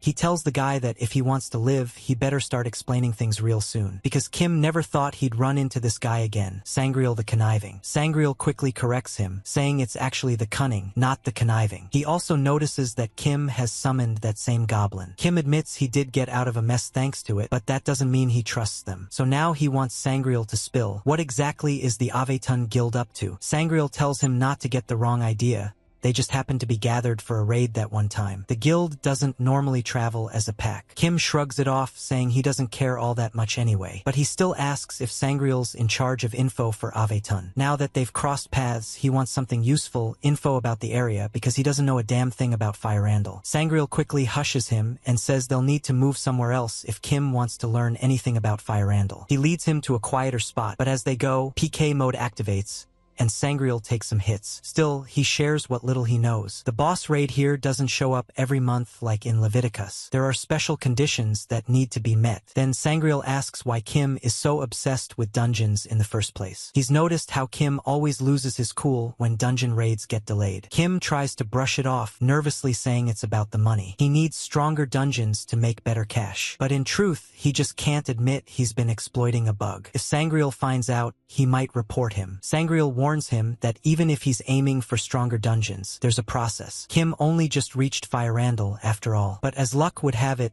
Sangreal mentions a place called Phoenix El Bazaar. It's where players can take on the main quest of the game. A lot of high-level users hang around there. The moment Kim hears main quest, he lights up. That's it. If he can clear those, he'll reach higher-level areas in no time. He wonders why he didn't think of this sooner. Feeling pumped, he tells the goblin to come along and just leaves Sangreal lying there. But then Kim pauses. Where the hell did the girl go? Meanwhile, in a different spot, some players have found the unconscious girl. They're baffled about why someone this pretty was hanging out with guys like that. They think she could use some help, and hey, with all that expensive gear on her, she must be important. They figure she's not resisting, so maybe it's okay to take her somewhere safe. One of them decides to call the guards to make sure she gets protection. They believe that'll make her feel better. Back with Kim, he's freaking out. She's unconscious, and even the slightest bit of damage could kill her. If anything happens, it's all on him this time. Then the figure calls, asking if the girl is still okay. Kim quickly reassures him that of course she is, but the figure wants to see her. Kim dodges it, saying he's in the middle of something and asks for payment first. The figure presses, wanting to know what exactly Kim is doing and why he sounds out of breath. Kim insists he'll show him later and hangs up. Now the figure is getting pissed. Another man standing nearby tells him to let Kim be. What could possibly go wrong? That man is Han Ki-moon, the president of the Samyang group and also a level 76 knight. The butler nearby apologizes for the inconvenience. Ki-moon mutters that Catherine is next in line for Samyang. What could a commoner like Kim possibly do to her? The butler quietly wonders why Master Ki-moon even let her get handed off to someone like him. If healing her in the game was even remotely possible, wouldn't it have made more sense for them to do it themselves? But Han explains there's just no way to heal her. It's impossible. Sure, there's a risk something might happen to Catherine, but what would that even change now? As the daughter of Samyang, she always lived how she was told. The only thing she ever truly chose for herself was Heaven's Door. To her, this game probably felt like freedom, a kind of heaven compared to the hospital ceiling. That's why President Han Ki-moon allowed it. Maybe this way, she could at least feel free. Meanwhile, Kim is running full speed through the massive town with the goblin right beside him. He's out of breath and completely baffled by this ridiculous stamina mechanic. What kind of game punishes players with breathlessness like this? How the hell is he supposed to find her in a city this huge? And then it hits him. He remembers he hasn't done anything wrong, right? Plus, he earned a goblin point earlier. Maybe he unlocked some skills? He opens the skill menu to check. One of the skills, Goblin Health Share, lets him use his own HP to restore the goblin's health. He wonders why a beast like this even needs healing. Another one catches his eye, Goblin Throwing. Apparently, he can literally chuck the goblin to a location of his choice. He figures it might come in handy, so he activates Rally and then goes ahead with Goblin Throwing. The goblin soars through the air, totally loving the view from up there. Kim himself is kinda into it too. It's working, and he's confident Catherine is going to be saved. As he sprints through the streets, he keeps shouting her name, desperate to find her. His tongue even gets caught under his own teeth from how hard he's breathing, but he doesn't stop. He yells that they'll be together forever. Then finally, he spots her, but she's not alone. She's with two other guys, fighters, one at level 44, the other at level 46. And judging by their expressions, they're not thrilled to see Kim. One of them sneers and calls him that ugly bastard again. They tell him to just give up already, claiming they'll be the ones to make her feel good, not him. Kim's completely confused. What the hell is going on here? He asks who these clowns even are. The guys smirk and tell him they're just two good-looking dudes whose hobby is saving damsels in distress. But Kim's not having it. He tells them to back off. They're the ones putting her in danger right now. The two fighters don't care. One of them snaps that Kim talks way too much and tells him to just die already. They charge at him, yelling about how someone as ugly as him shouldn't even be alive. But then, bam, the goblin just straight up one-punches both of them. Instantly, Kim bursts out laughing like a total maniac. He yells at them, asking how it feels to lose to an ugly guy. He keeps laughing, practically losing his mind over it. People nearby start to notice and wonder what kind of insane noise that is. Then, still chuckling, Kim grabs the chain once more, ready to keep going. Because of the goblin's insanely loud laughter, a guard eventually shows up. He takes one look at the situation and starts yelling, accusing Kim of knocking out two people and even kidnapping a woman. He's furious. There's absolutely no way he's letting Kim go after committing what looks like a whole lineup of crimes. Kim tries to explain himself, saying it's just a misunderstanding and that they attacked him first. But even in his own head,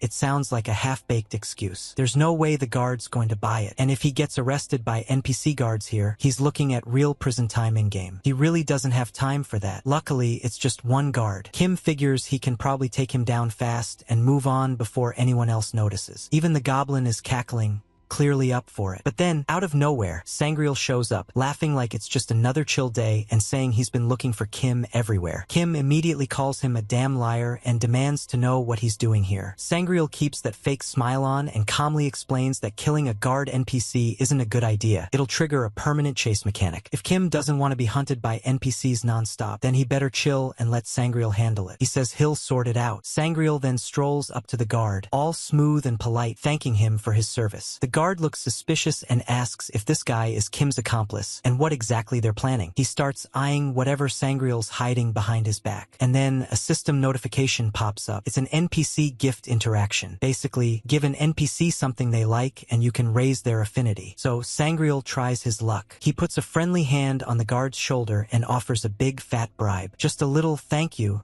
for turning a blind eye. It backfires immediately. The guard loses it. Furious, he declares that this is straight-up bribery and that he won't be bought like some dirty crook. His relationship level with Sangreal tanks, and a new notification pops up, crime committed. The dude just got himself arrested, and just like that, Sangreal gets dragged off in Kim's place. Kim watches the whole thing and wonders for a second, maybe Sangreal's not that bad after all? Later, Kim tries to enter the palace, but the guard at the gate isn't having it. He flat out refuses to let him through. Kim's annoyed. He heard this place is where they're supposed to get the main quest. But before he can argue, some random guy appears and tells him to stop wasting his energy. That door isn't opening anytime soon. Kim asks who he even is. The guy introduces himself as Shin. And yep, he's got a glowing exclamation mark over his head, so clearly, he's giving out a quest. Shin points out that Kim must be new here, judging by how he was just banging on the palace doors like a maniac. He adds that he likes Kim's eyes. They've got the look of a real adventurer. Then he pauses, grins, and says actually, he sees nothing but goblin in those eyes. To prove himself, Shin gives Kim a task. Head into the lost ruins, take down the golem, and bring back its core. Only then will he be allowed into the castle. A new main quest appears, show your skills. Kim makes it to the dungeon and immediately groans. This place looks like hell. He mutters that the NPC should have warned him. It shouldn't be called Lost Ruin, it should be Lost Lives. Not that he's panicking. With his agility maxed, he can blitz through this solo. But this time, he has to move with Catherine in tow, and she can't take any hits. He doesn't like her or anything, but still, he doesn't want the hassle of dealing with her getting injured. Same goes for the goblin. So, Kim tells the goblin to go first,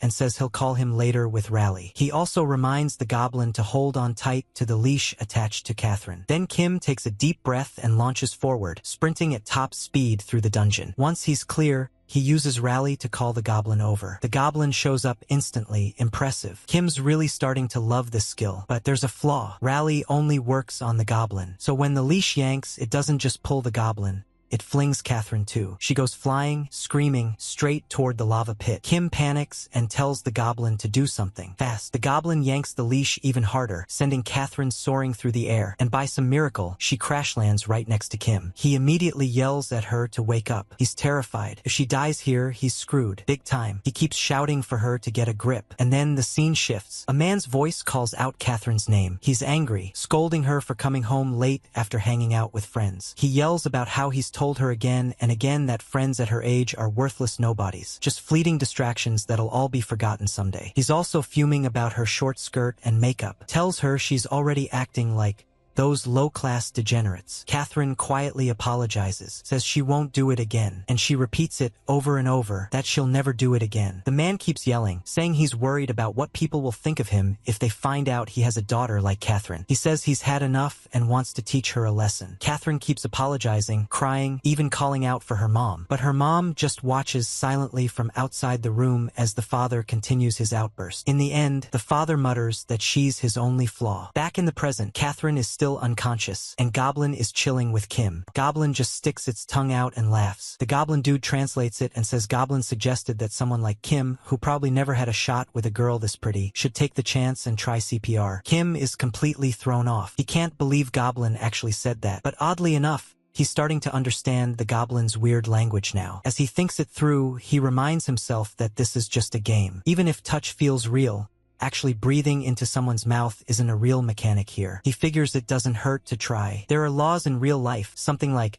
nice laws or good Samaritan laws, where trying to help someone in distress isn't a crime. Maybe the shock of the moment will actually wake her up. He's definitely not doing this for any weird reason. He convinces himself he's doing the right thing and performs CPR. Just then, a notification pops up. The butler's calling in. The butler sees Kim's face on the screen and instantly flips out. He calls Kim a mutt and asks what exactly he thinks he's doing. The butler isn't having any of it. He says, so this is what Kim wanted to show him? That's it, he's going to kill him. Kim panics, trying to explain that Catherine's safe. He swears she's not dead at all. The butler, however, says he already knows that. He's logged into the game for work, and the real-world medical team is constantly updating him on her vitals. Turns out she's wearing a rare magical dress, the White Spider's dress. It might look soft, but it's basically as tough as steel. Unless she ends up in some secret, high-level dungeon, she'll be totally fine. That info blows Kim's mind. He really thought she might have been dead. The butler continues, saying the only reason he called was to make sure not even a single strand of Kim's grubby hair touches her while she's unconscious. He wants to see how she's doing immediately, but Kim, feeling awkward and fed up, just disconnects the call. The butler, absolutely furious. Kim and Goblin look at each other and just burst into laughter like maniacs. Kim says they should just go all out and run straight to the boss room now. So they do, with Catherine dragged along like a human skateboard thanks to their crazy speed. They dodge traps like spinning spears and broken bridges. Goblin even yanks her mid-air to keep her from falling. They figure if she's not taking damage in real life, they might as well make the most of this weird situation. Then it's time to face the golem boss. The fight kicks off and Kim gets a bit too excited. He ends up tossing Catherine like a projectile, and it actually works out. They even earn a goblin point from it. But when the golem moves to attack Catherine, Kim loses it. He calls her his multi-purpose anti-trap diffuser and tells Goblin to finish the golem off in one shot. Goblin doesn't disappoint. One huge hit and boom, the golem explodes. Kim's not even surprised. He just wants the core and to be done with it. But of course, nothing's that easy. The golem regenerates. All its pieces reattach themselves, and now it's even bigger. Phase 2 begins. Its level has increased too. Kim is just like, seriously? Still, he tells Goblin to smash it again. Goblin jumps in, breaks it again, and guess what? Phase 3. It regenerates again, now at level 50. Kim can't take it anymore. He yells at the golem for cheating. This time, he changes tactics. He tells Goblin to not destroy the thing, just block the attacks. Every time they destroy it, it gets stronger, like some twisted respawn boss mechanic. Goblin, of course, ignores that completely. It just stands there, takes a hit, and then smacks the golem again. Boom! Another explosion. Kim's now just running in circles trying to avoid getting blown up while yelling that he said block, not get hit. He finally figures out the issue.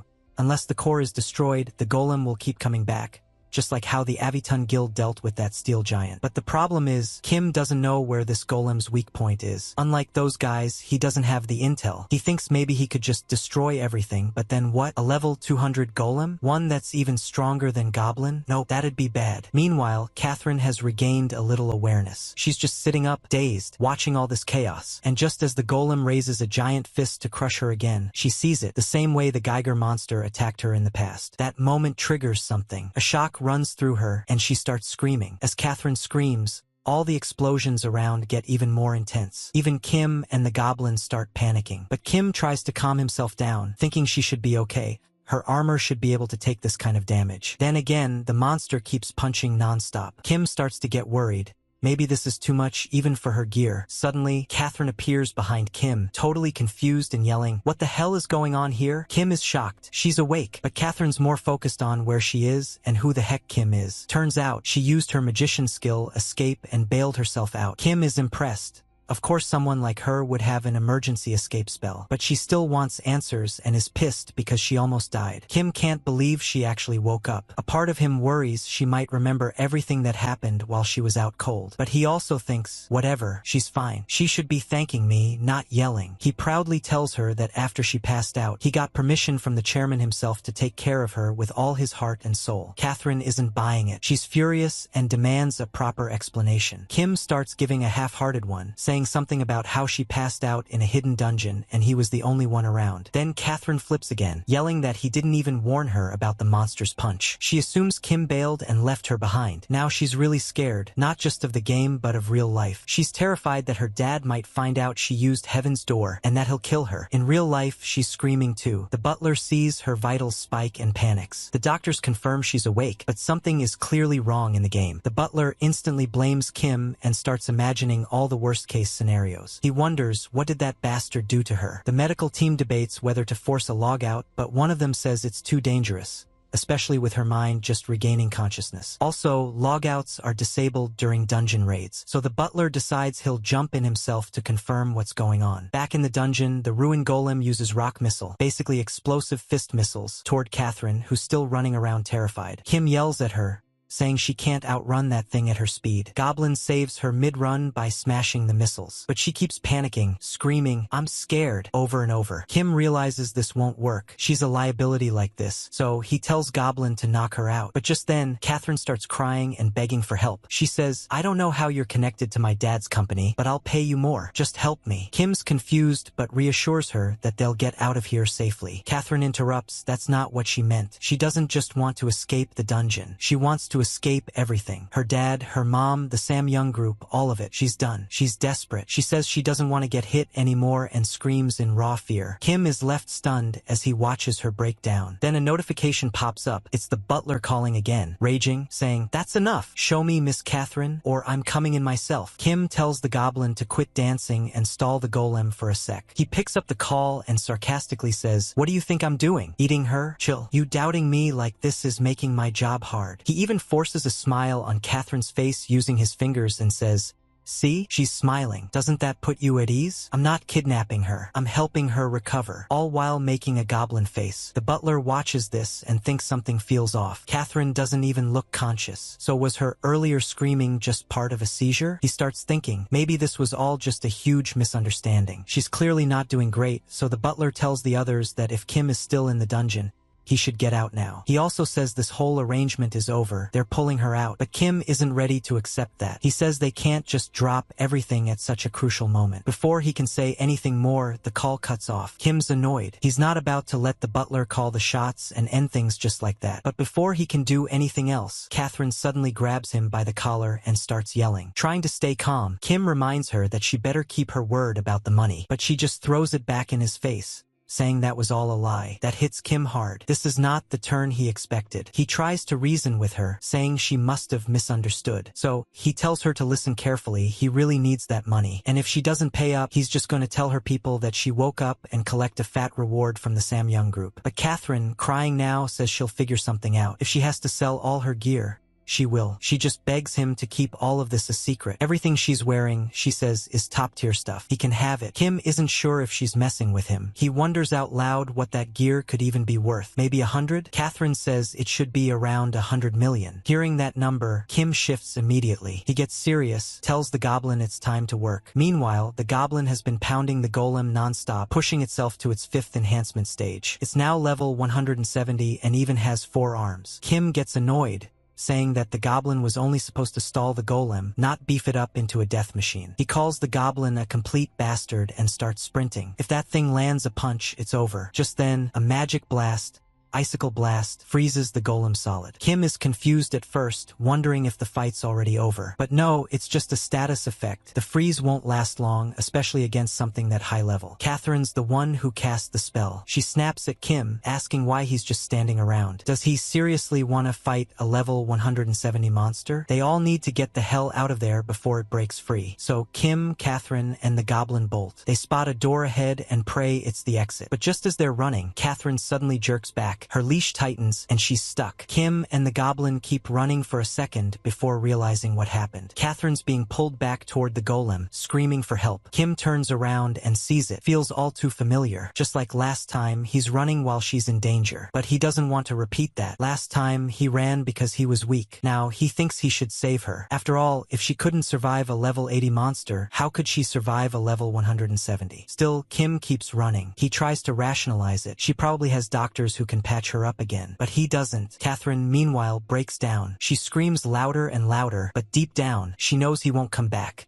Nobody ever does. It's always been like this. In the end, no one saves her. She's devastated as the goblin's punch nears. But then, slashes fly through the air. Someone has arrived. It's Shin. He says she did a great job holding on, and now it's his turn to clean up the mess. Kim is stunned. He has no idea why Shin is even here. But regardless, Shin just saved Catherine like some kind of god. Now Kim wonders why he didn't realize it sooner. The moment a player gets defeated, the NPC god just pops up, like it was all part of the plan from the beginning. This quest, it's just built that way. The god showing up, everything, it's part of the setup. A forced defeat quest. There are times when quests are made to be unwinnable, no matter who takes them on. And this was one of those times. He thinks maybe the golem's core didn't even exist in the first place. If he had gone all out on it, it probably would have just kept leveling up endlessly. If someone clueless picks a fight, they get naturally crushed, and the story just moves into a cool cutscene where the NPC shows up and wipes the floor with the enemy. It's the perfect way to flex how strong the NPC is. Kim remembers getting hit by that level 50 attack earlier, but there wasn't any real pain. He figures the system probably built in safeguards to stop any actual accidents. Then Shin screams at the golem, yelling at it for daring to lay a hand on his subordinate. Kim's not exactly thrilled, but he decides to just let Shin handle it for now. Though he's thinking, who is Shin even calling his subordinate? Shin tells them to brace themselves for what's coming. Kim shrugs and thinks, sure, go ahead, Sir NPC. But suddenly there's a blast. Golem smacks Shin away like he's nothing. Still, Shin just brushes it off, saying it wasn't even a proper warm-up. Kim watches, confused. Why is this guy acting like he's totally got it under control? Shin charges in again, and again gets launched by the golem. But once more, he repeats it's not worth a warm-up. That's when Kim finally checks his level 170. He realizes the average player is maybe level 30 to 40. What the hell is this guy doing here? The Ruins golem had started at level 40. A normal player might barely beat it. Then it comes back at level 45, still possible. Then again at 50 and they're done. That's when the big NPC arrives to end it for good. All while this chaos is happening, the goblin is just chilling like it's watching a show. Kim thinks how nobody's ever managed to level the golem up to 170. So this kind of thing, it's unheard of. Meanwhile, Shin just keeps going. Same lines over and over. It's obvious now. The cutscene can't move on until the golem is defeated. And if Shin's the NPC meant to end the quest, then until the golem's destroyed, Shin can't die either. At least that's what Kim hopes. He figures maybe the golem's core only materialized after the godlike NPC showed up. So now he tries to guess where it might be. Oddly, Shin starts acting kind of like the goblin and attacks the monster. But before he lands the final blow, Goblin casually chucks a rock luck and finishes the job. Because Shin had aimed at the monster's core, Goblin just followed the cue. The golem finally crumbles. And again, Shin repeats his line about how that wasn't even a warm-up. He says that without him, everyone would be dead by now. Kim disagrees, but at least it's over. Everyone's alive. That's what matters. But Catherine, she still looks terrified. Kim notices. Even outside the dungeon, Kim feels super awkward. He thinks he's going to die of secondhand embarrassment. Shin, even though he got beaten up like crazy, is acting like some kind of cool boss. He tells Kim something dramatic. How just surviving that place proves his strength. Now, he says they can get serious. Kim cringes and thinks even the woman who betrayed him didn't look this bad. Shin starts bragging about how the vice captain of the Royal Knights, Alphonse, is personally acquainted with them. But he warns Kim not to ask anything about him. He's got circumstances. Kim didn't expect anything useful from this guy, but surprisingly, that helped break the tension. Shin says they'll meet again, and before leaving, he drops another ego bomb about how Kim better not get too excited about working with him because Shin is way above the clouds. Then he finally walks away. Kim breathes a sigh of relief now that the awkward vibe is gone. But Catherine still seems shaken, and it's making Kim uneasy too. She suddenly screams out that what happened earlier was all his fault. But before Kim can respond, someone else shows up, Catherine's father. He arrives and says something like, "So, you've finally woken up, Catherine." Kim's confused. He doesn't recognize the man at all. The guy has gear Kim's never seen, and his aura is just overwhelming. Is he some insanely rich dude or just a next-level monster? Either way, Kim feels like he's not someone you mess with. Catherine, though, recognizes him right away. He's her father, the king. Her father says he knew she had regained consciousness the moment she had that seizure. He explains he's been worried every single day. He was hoping she'd recover naturally when she got older. But now, seeing her still playing tricks, he says he just doesn't know anymore. Then, turning to Kim, he thanks him for taking care of his dear daughter. He says their faith in her recovery has finally been rewarded. He promises Kim a proper reward from the staff and says they'll be in touch. He then looks to Catherine and asks if they should head out. But Kim notices she's totally silent. He was expecting her to call him garbage, to cuss him out, to say he's not worth saving.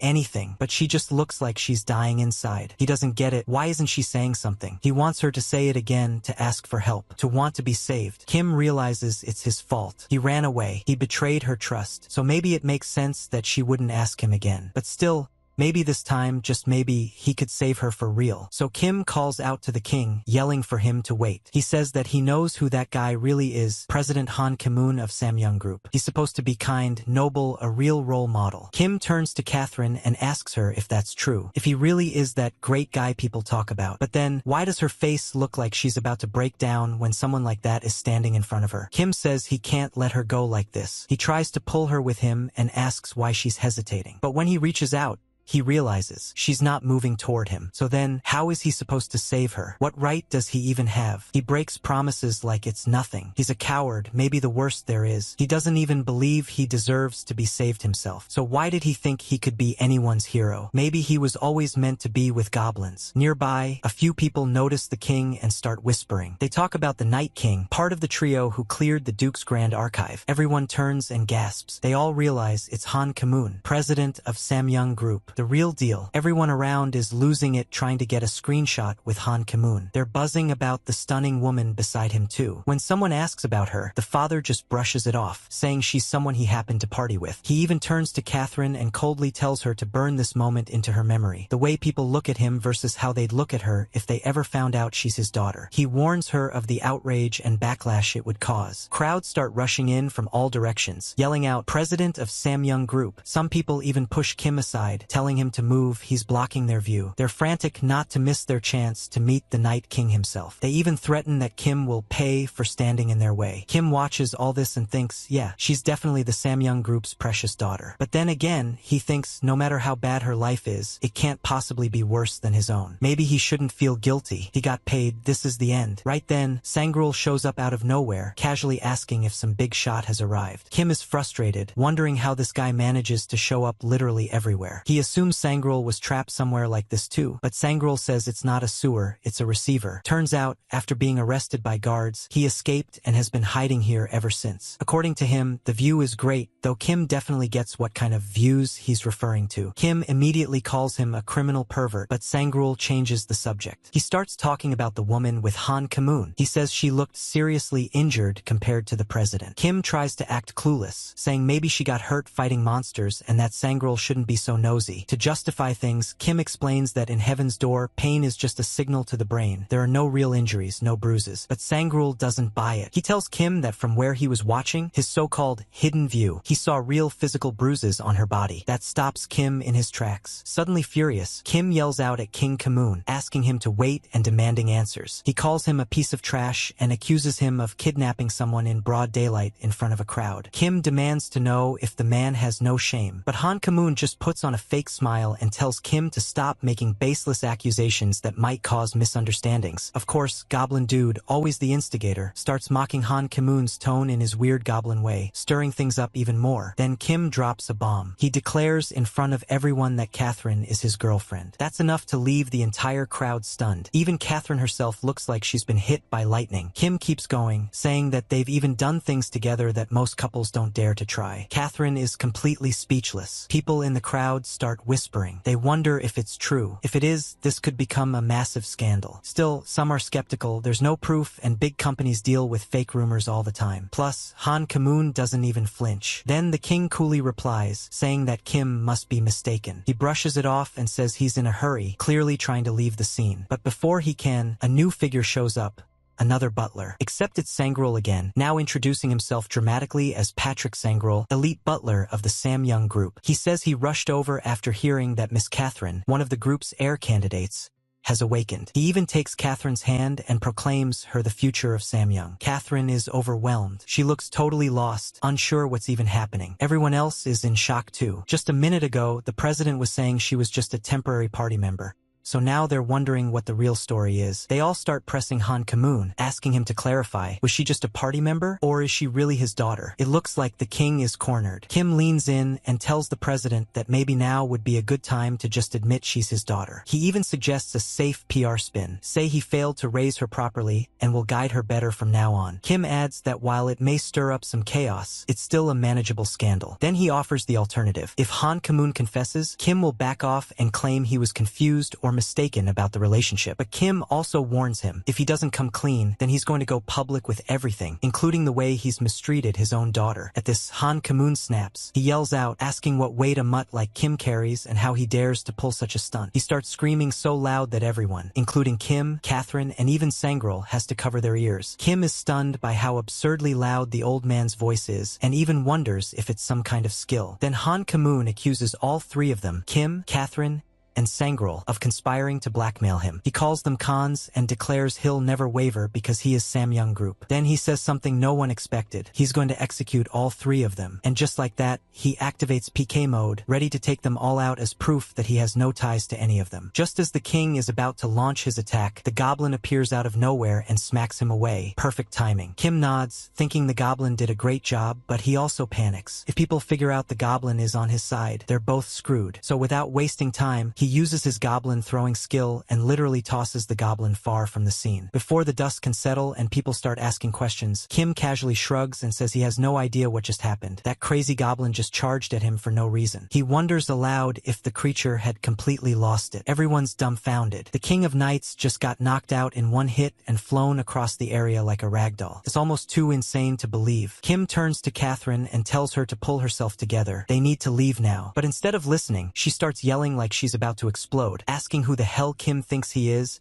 and accusing him of pretending to save her. She clearly wants to be left alone. Kim doesn't have time for this. He tells her bluntly that it's not her call. Whether he helps her or ditches her is entirely up to him. He says he doesn't know what kind of knight in shining armor she's been waiting for, but she needs to snap out of it. In the real world, all that's waiting for her are guys like him. Total trash. She screams at him to shut up, but Kim pushes back, saying he has no clue what kind of evil crap her dad's been pulling every day. But guess what? Karma caught up to him, and now it's her turn. The vultures are already circling, smelling weakness. He reminds her how good she already is at betrayal, considering she already did it to him once. So he tells her to stop moping around and go betray her father, just like a true goblin. He even jokes about starting a goblin brotherhood, trying to make everyone like him. Then, acting like he has no clue who she is, he says something about maybe mistaking her for someone else. He laughs nervously and says he just remembered he left the stove on at home and has to leave, then casually walks away from the mess. Sangrul approaches Catherine next. He tells her that if she has anything she wants to say, now's the time. Catherine finally calms down, takes a deep breath, and starts spilling the truth. The news blows up. Headlines are everywhere. Han Ki-moon, the two-faced chairman of Samyang Group, public gentleman, abusive father. Catherine reveals that she's his daughter,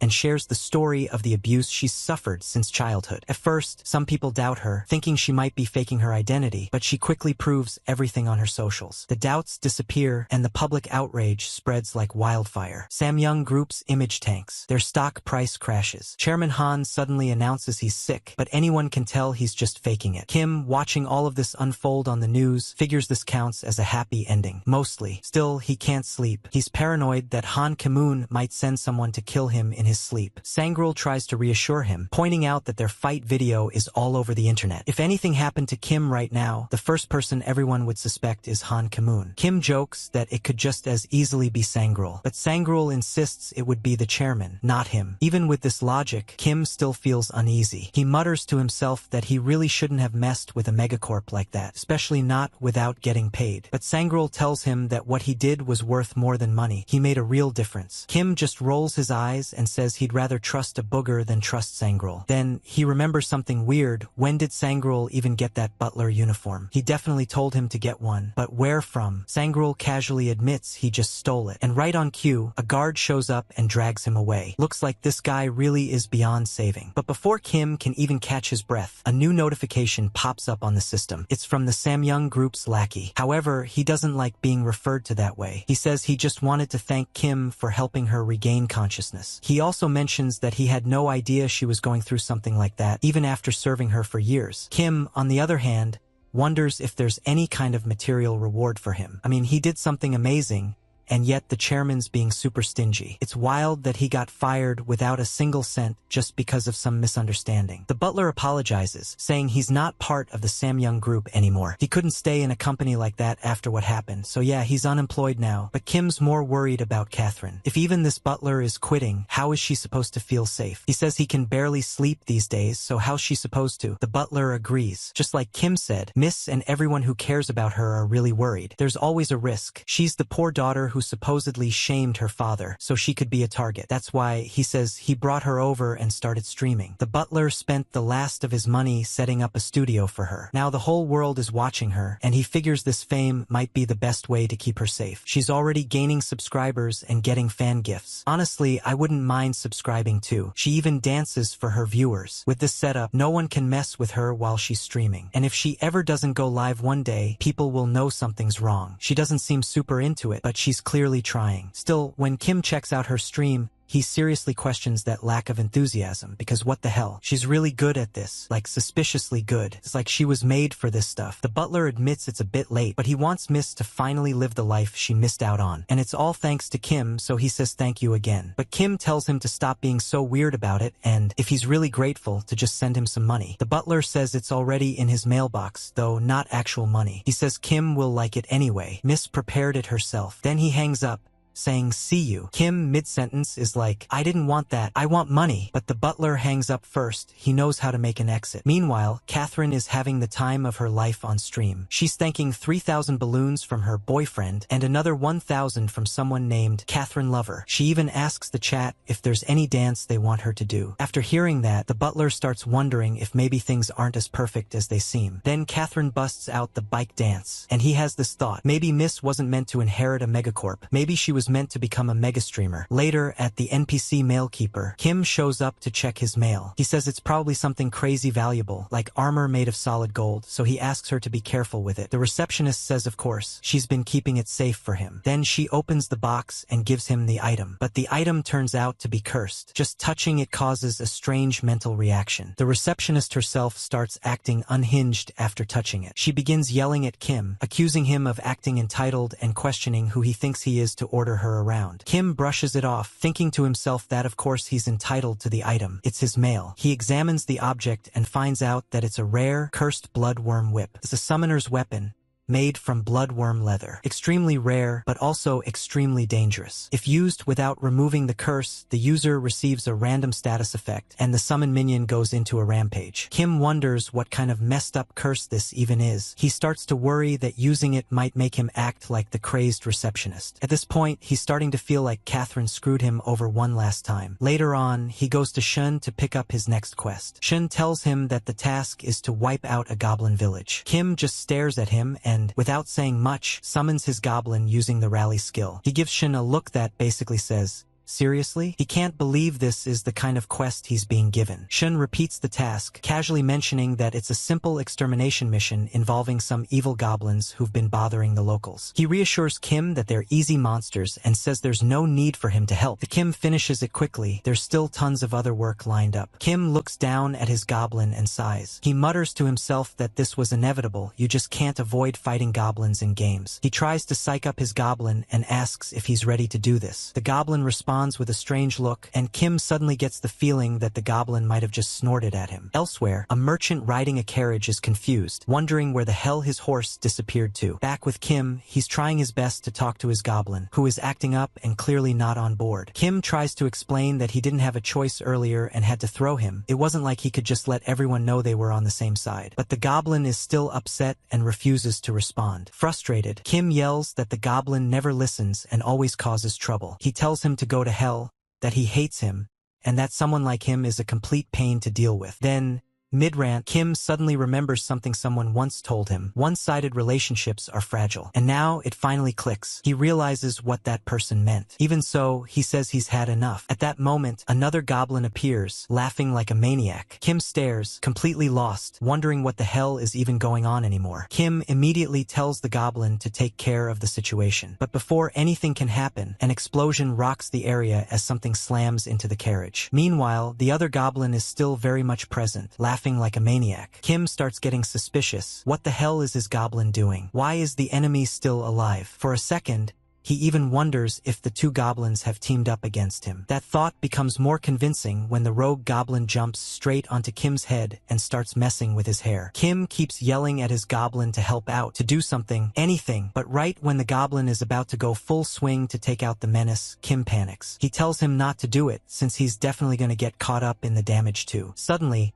another figure enters the chaos, a random NPC from the carriage service. The guy shows up looking confused and tries to figure out what's going on. Kim points out in a frenzy that it's a monster, a goblin, and it somehow got on board. Once the NPC spots the creature and confirms it really is a goblin, he figures it must have sneaked on because they're close to a goblin village. He tells Kim to just stay still and promises to take it out in one shot with his gun. Kim quickly tells him not to shoot both of them, just the goblin in front. The NPC nods, aims, and fires, only for the bullet to go straight into Kim's head. Kim freaks out, obviously, because that shot was meant for the goblin. Meanwhile, the goblin is still being a menace, and Kim's goblin is completely failing to get it under control. Kim's frustration reaches its peak as he starts cursing out both goblins for ruining his day. Eventually, Kim manages to capture the rogue goblin, who immediately starts begging for its life. It says it just thought a fellow goblin had been captured and was only trying to help. It didn't mean any harm. Kim wasn't expecting it to talk like this. Now he's starting to suspect that since he's a goblin summoner, he can actually understand goblin speak. At this point, he's basically becoming a goblin himself. The goblin keeps pleading. It says it only came to save a fellow goblin and didn't want to hurt anyone. Kim asks why, then, did it try to bite off his head? He admits he didn't have a personal grudge, but now that this has happened, it works out. He'll just head to their village and wipe out every last one of them. The NPC then tells him that they've arrived. This is the path to the goblin village. From here on, Kim has to go on foot. The NPC says he could go farther, but it's just too much of a hassle, so he's leaving Kim here. Kim's a little relieved he kept the goblins alive since this is clearly going to be a trap-filled place. The captured goblin, realizing what's about to happen, freaks out, says if someone has to die,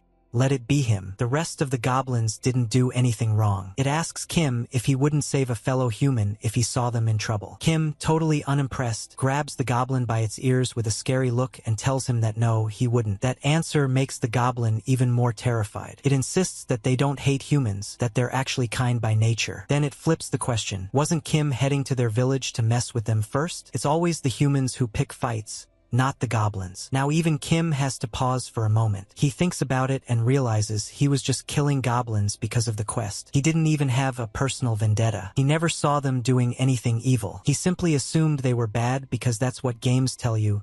Goblins are bad. So yeah, he admits he never thought twice about slaying goblins. But still, it's not like anyone would really care if a goblin died, right? Right when he's having this internal debate, a goblin shows up with a baby in her arms and calls out to the one Kim's holding. She's his wife. Kim definitely wasn't ready for that. The goblin in his grasp freaks out and starts shouting at his wife and kid to run and forget about him. Kim sighs and signals Goblin to throw a pebble. His goblin obediently picks one up and tosses it toward the fleeing pair. They both panic as the pebble comes flying toward them. But then, the captured goblin breaks free and throws himself in front of the pebble, getting hit instead. Kim stares at the scene, a little shaken. He's seen humans beat their own kids just to save their own skin, and here's this goblin sacrificing himself to protect his wife and child. Kim can't even call this guy evil anymore. There's no way. These goblins are too wholesome, too good, too sweet, and too domestic, like a cute little family. How could he hurt creatures like this? Because let's be honest, from everything he's seen so far, the humans are the actual villains in this world. Kim starts thinking the Goblin Lord must be joking when he called him a goblin. These goblins are 100 times better than him. Eventually, he gets welcomed into the goblin village like one of their own. The goblins are a little wary of him at first, but then he realizes they're not exactly hostile. They're actually kind of chill. But then it hits him, they're calling him a goblin. They ask where he came from and point out how hideous he looks. They all start messing with him, teasing him about his appearance. Kim refuses to believe that he's a goblin, but the goblin dad just tells everyone to calm down. He explains that when he first saw Kim on the carriage, he had a moment of hesitation too. But now, looking at Kim's face, no one's going to think that's a human. Kim seriously considers that maybe he should have taken this guy out when he had the chance. Now he awkwardly asks if he can leave. He says he's worried, but the goblin dad reassures him there's no need to be scared. However, Kim is still worried that at some point he's going to end up killing all of them. The goblin just laughs it off and tells him he needs to stop with that talk already. He heard an adventurer, so at the very least he's got to offer a meal or else he'll lose face. As night settles in, lights start to flicker across the village and a dish called goblin poison soup gets served. Yeah, it literally has poison in its name. Meanwhile, the goblin scolds the kids, telling them not to run around bumping into stuff since there's a guest in the house. The little ones are zipping around like it's a playground. Kim eyes the soup and admits to himself that he's a little skeptical about eating it, but he still takes a bite. In his head, he starts thinking how lucky he is that players can't taste anything in the game. What the hell is he even doing? Sitting here eating soup with monsters? Still, when he digs in, the spicy flavor hits him like a truck. One of the goblins smacks him on the back and he takes a ton of damage from the combo. He yells at them to stop laughing, but of course they just laugh harder. Later, he gets curious and asks how the goblin and his wife even ended up traveling together. He says he's never seen a human and a goblin actually get along before. But Kim doesn't exactly admit they're close or anything. He just shrugs and says the goblin is his summoned creature, just a subordinate, really. The goblin, confused, admits he has no idea what that even means. But he still says if he ever had the chance to travel the world with an adventurer, he'd probably be the most successful goblin in history. He tells Kim how he envies him, and that his whole family and village will probably never even leave this place. Kim knows what he means. To anyone looking from the outside, they're just low-level trash monsters, stuck in some early dungeon with no way out. That's just how it is. Trying to lift the mood, the goblin's wife gently teases her husband, saying he's being all gloomy again and promises to bring some snacks. She glances at Kim too,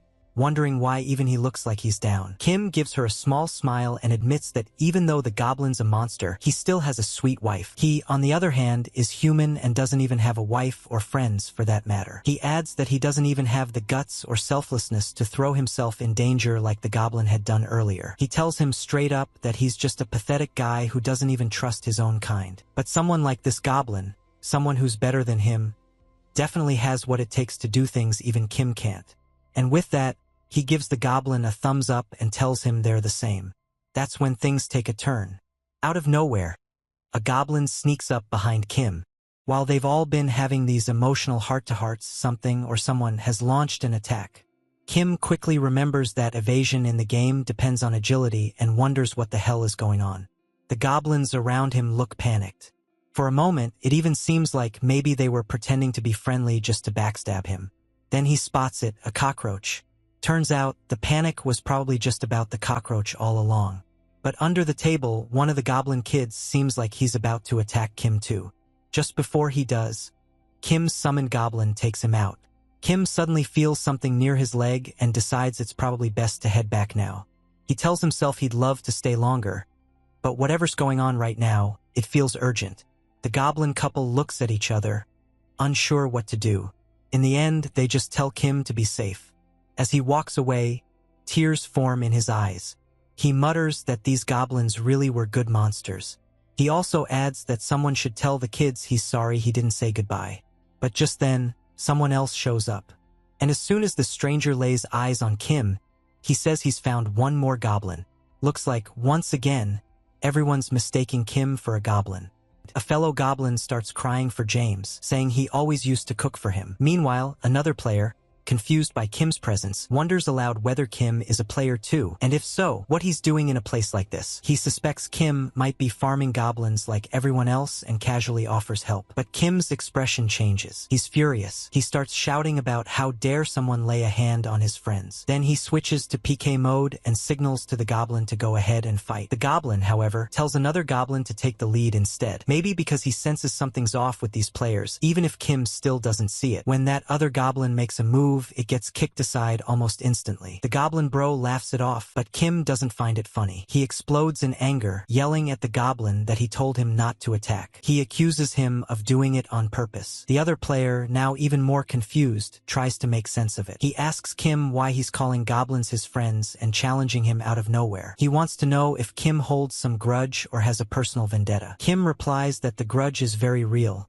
After all, the guy attacked his friends without reason. Then he throws a punch and smacks the player in the face. But the player hits back harder, sending Kim flying and causing a small explosion on impact. Elsewhere, some other players are watching this unfold. They mention Minchel, apparently the same guy Kim is fighting, and wonder if he's going all out now, even though he was complaining earlier. They figure he's the only one who didn't want to do this hunt in the first place. Still, they're getting bored of the weak goblins dying in one hit and just want to finish the quest and head back. When they spot Kim lying there, Minchel tells them to take care of it. He explains that Kim charged at him, ranting about goblins being his friends. One of the party members thinks the whole thing is stupid, fighting over goblins? Really? Minchel defends himself, saying that Kim started the PK, and he didn't even manage to finish him off. He suspects Kim has some high-tier gear, though. He says Kim fell off a cliff by himself while running away and asks them to wrap it up while he goes to finish off the rest of the goblins. The others take a look at Kim and comment that it kind of makes sense.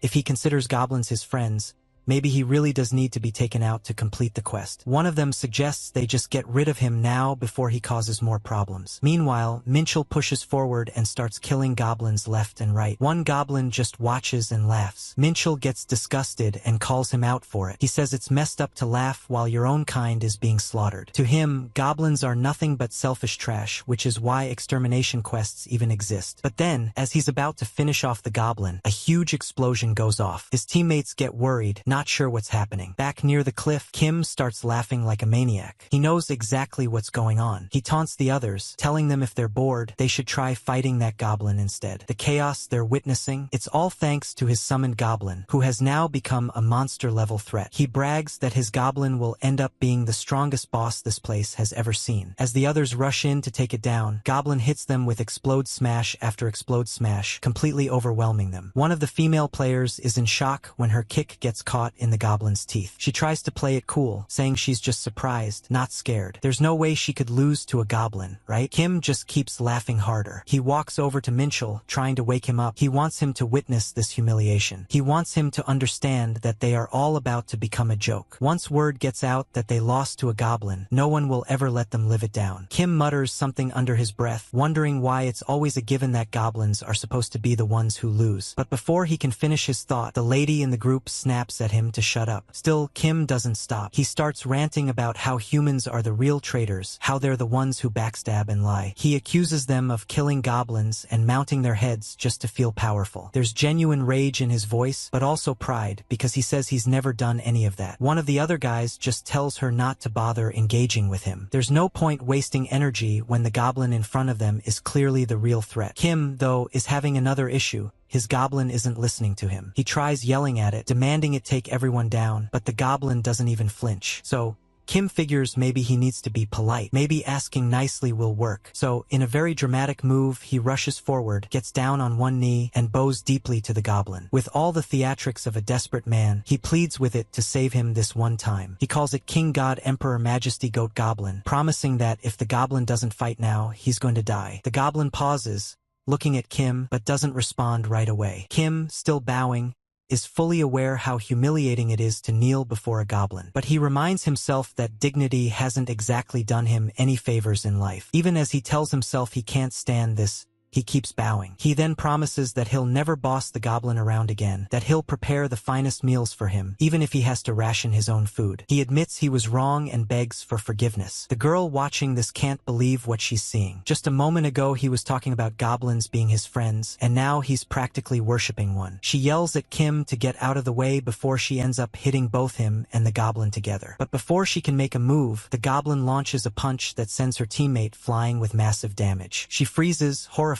as her friend crashes down. Meanwhile, Kim just bursts out laughing. He says it must have been his prayers, because clearly the Goblin Lord has been moved, and it seems he's right. The goblin stands tall, seemingly pleased by Kim's complete lack of self-respect. Kim even gains a goblin point. Once again, he and his goblin bro are reunited. Together, they are the Gobmin. The girl is now genuinely panicking. She saw her friend get flattened with one hit and realizes that this goblin is no normal mob. She mutters something about how unfair this is for a basic goblin slaying quest. There's no way she can win, so she turns to run, hoping to regroup once they respawn back in town. But Kim doesn't let her off that easy. With a mocking tone, he asks if she really thinks she can just walk away after barging in and trying to kill them. And that's when the goblin grabs her by the legs, yanking her down to the ground mid-escape. Kim watches it happen and finally embraces his goblinity in full. Standing tall beside his goblin companion, he declares that they will no longer be oppressed. No more pointless slaughter of goblins for lazy quests. No more hiding in caves. A new era has begun. He raises his arms like a prophet and announces that their savior has come, that the Messiah of goblins walks among them. He says the message is clear.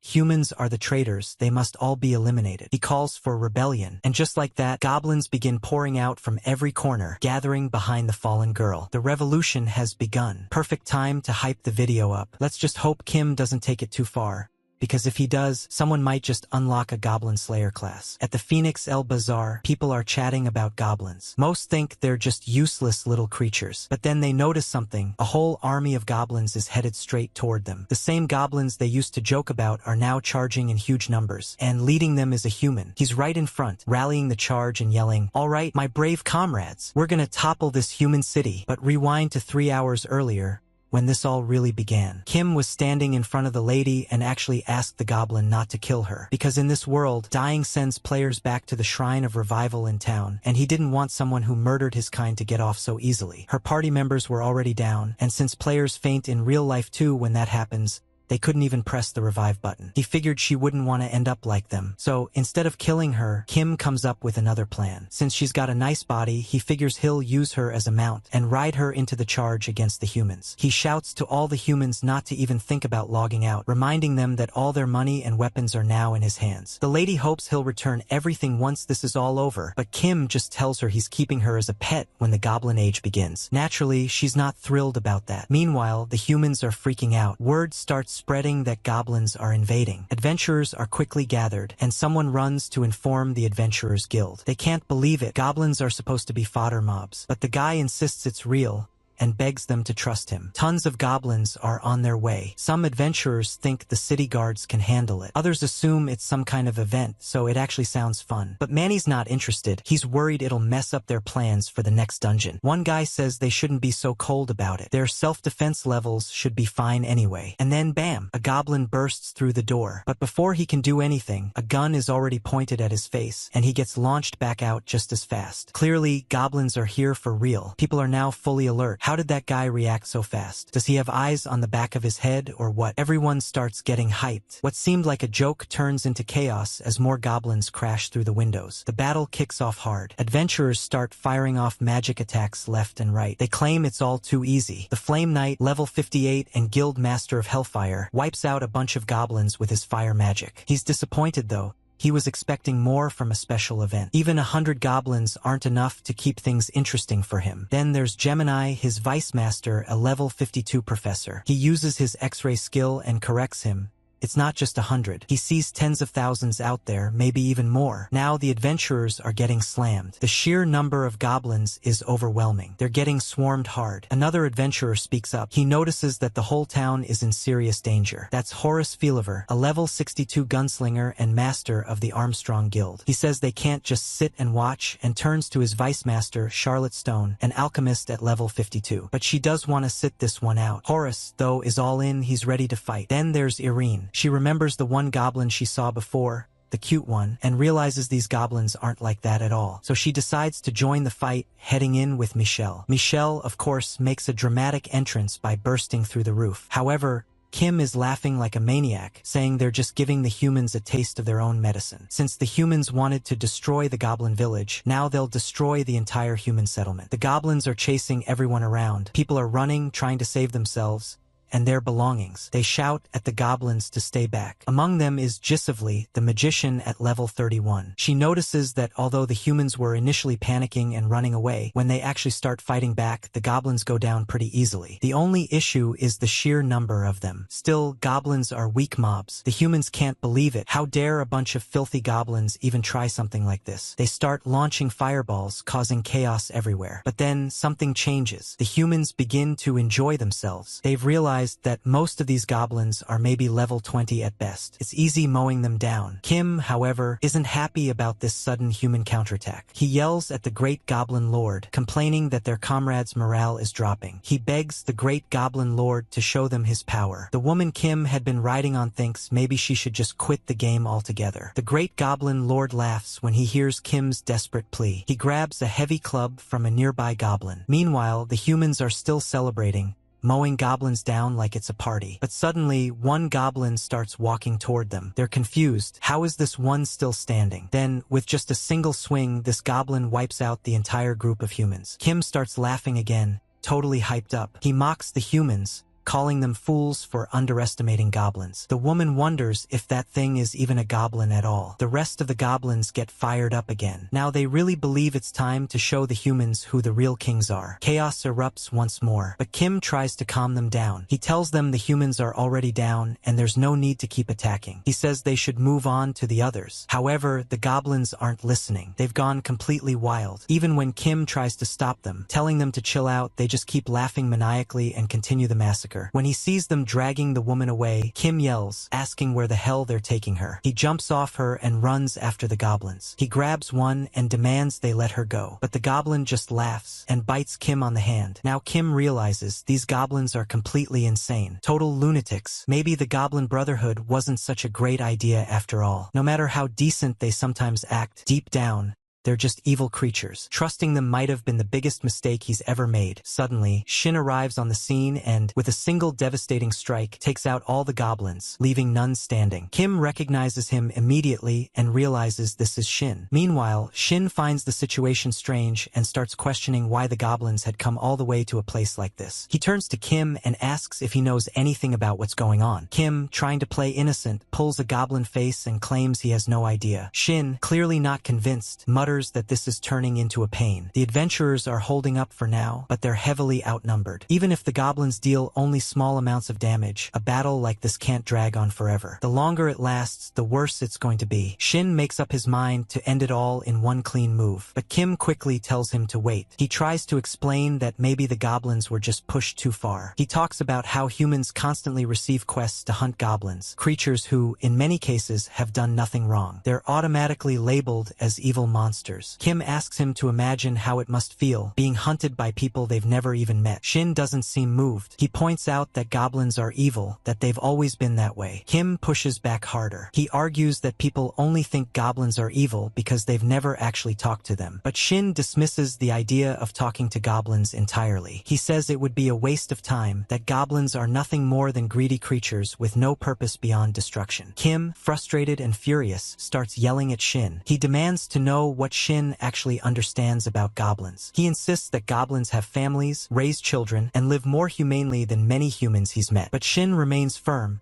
He says goblins only pretend to live that way. In reality, they are monsters, born in the abyss with no true families or children. According to Shin, everything they do is an act meant to deceive adventurers. Still, Shin clarifies that he doesn't want goblins to go extinct. He acknowledges they have the right to exist, but if their numbers grow unchecked, they become a danger to the world. It's necessary to control them to maintain balance. Kim, however, isn't buying it. He tells Shin not to give him that. Even if what he says is partly true, Kim wonders if Shin has ever truly considered the lives he's taken. He tells Shin that if he had ever sat down and eaten a hot meal cooked by a goblin, maybe his perspective would have changed. Shin coldly responds that the meal would likely have been poisoned. At that moment, Kim hesitates. A part of him knows Shin might be right, but still, he wants to believe otherwise. Then a memory flashes in his mind. The food was the only thing that felt off back then, or so he thought. But now, as he recalls more, especially the incident with the cockroach, he realizes that wasn't the only strange thing going on. Everything was suspicious. As Kim thinks it over, the realization hits him hard. This world is a game. Monsters in games don't raise families. They spawn. They don't nurture offspring. They appear out of thin air. There's no reason for goblins to create fake homes, fake meals, or fake affection. They were pretending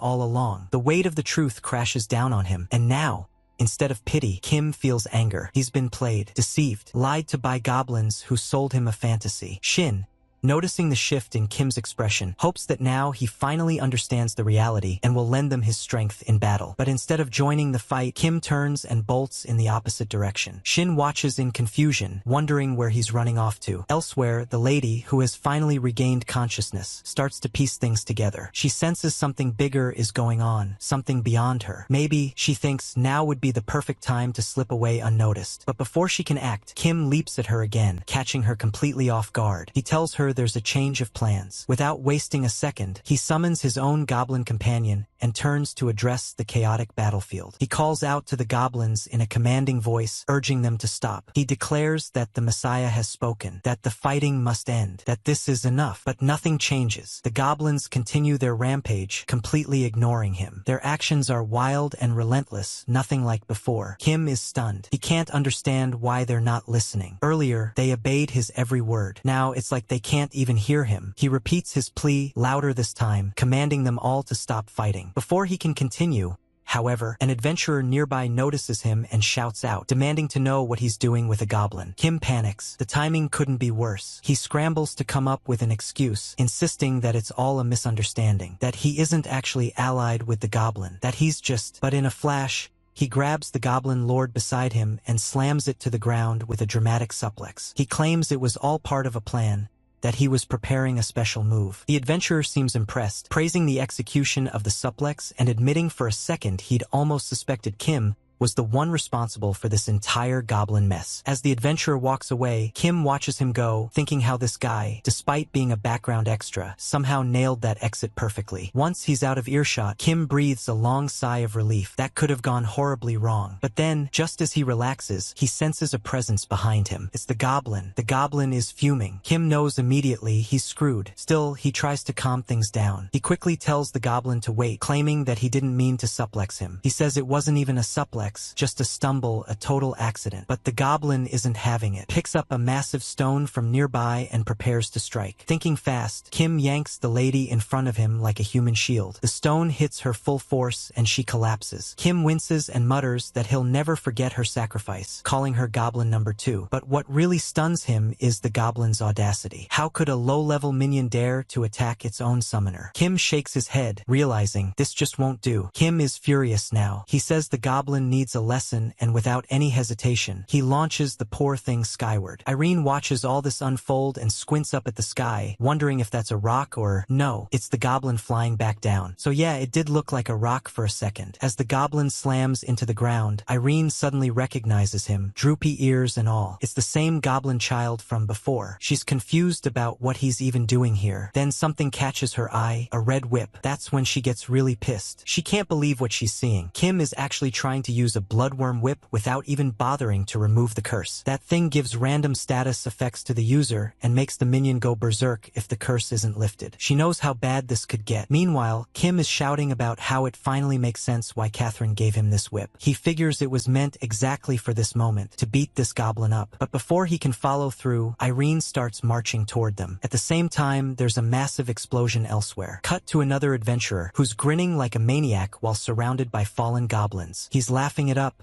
saying how fun it is to mow down mobs when they're bunched together like this. The professor beside him, clearly annoyed, tells him this isn't the time to be messing around. Their healers are already at their limit, and many adventurers and guild members have already been taken out. But the other guy just shrugs it off. He says anyone who died to goblins deserved it and should be kicked from the guild. Then the scene shifts again. Another guild master is fighting off goblins. He's already landed his 100th headshot and thinks he's had enough target practice for today. But the guild's vice president, Charlotte, immediately corrects him. She tells him there were exactly 100 gunshots and only 99 kills. She was counting, even if he wasn't. She points at the last one and says not to get too cocky. Right then, a goblin that was creeping up behind them gets taken out with a clean shot to the head. The guild leader, Horace, smiles and tells Charlotte that headshot was for her. Turns out, he had actually fired that bullet straight into the air earlier, and it landed at the perfect moment. Meanwhile, Let Me Solo Her is out there soloing hordes of goblins again. Another adventurer watching him complains, saying he's wasting time taking them out one by one. He offers to demonstrate what real farming looks like and starts summoning a wave of fire. The goblins panic at the sight of it, but then the professor calls out,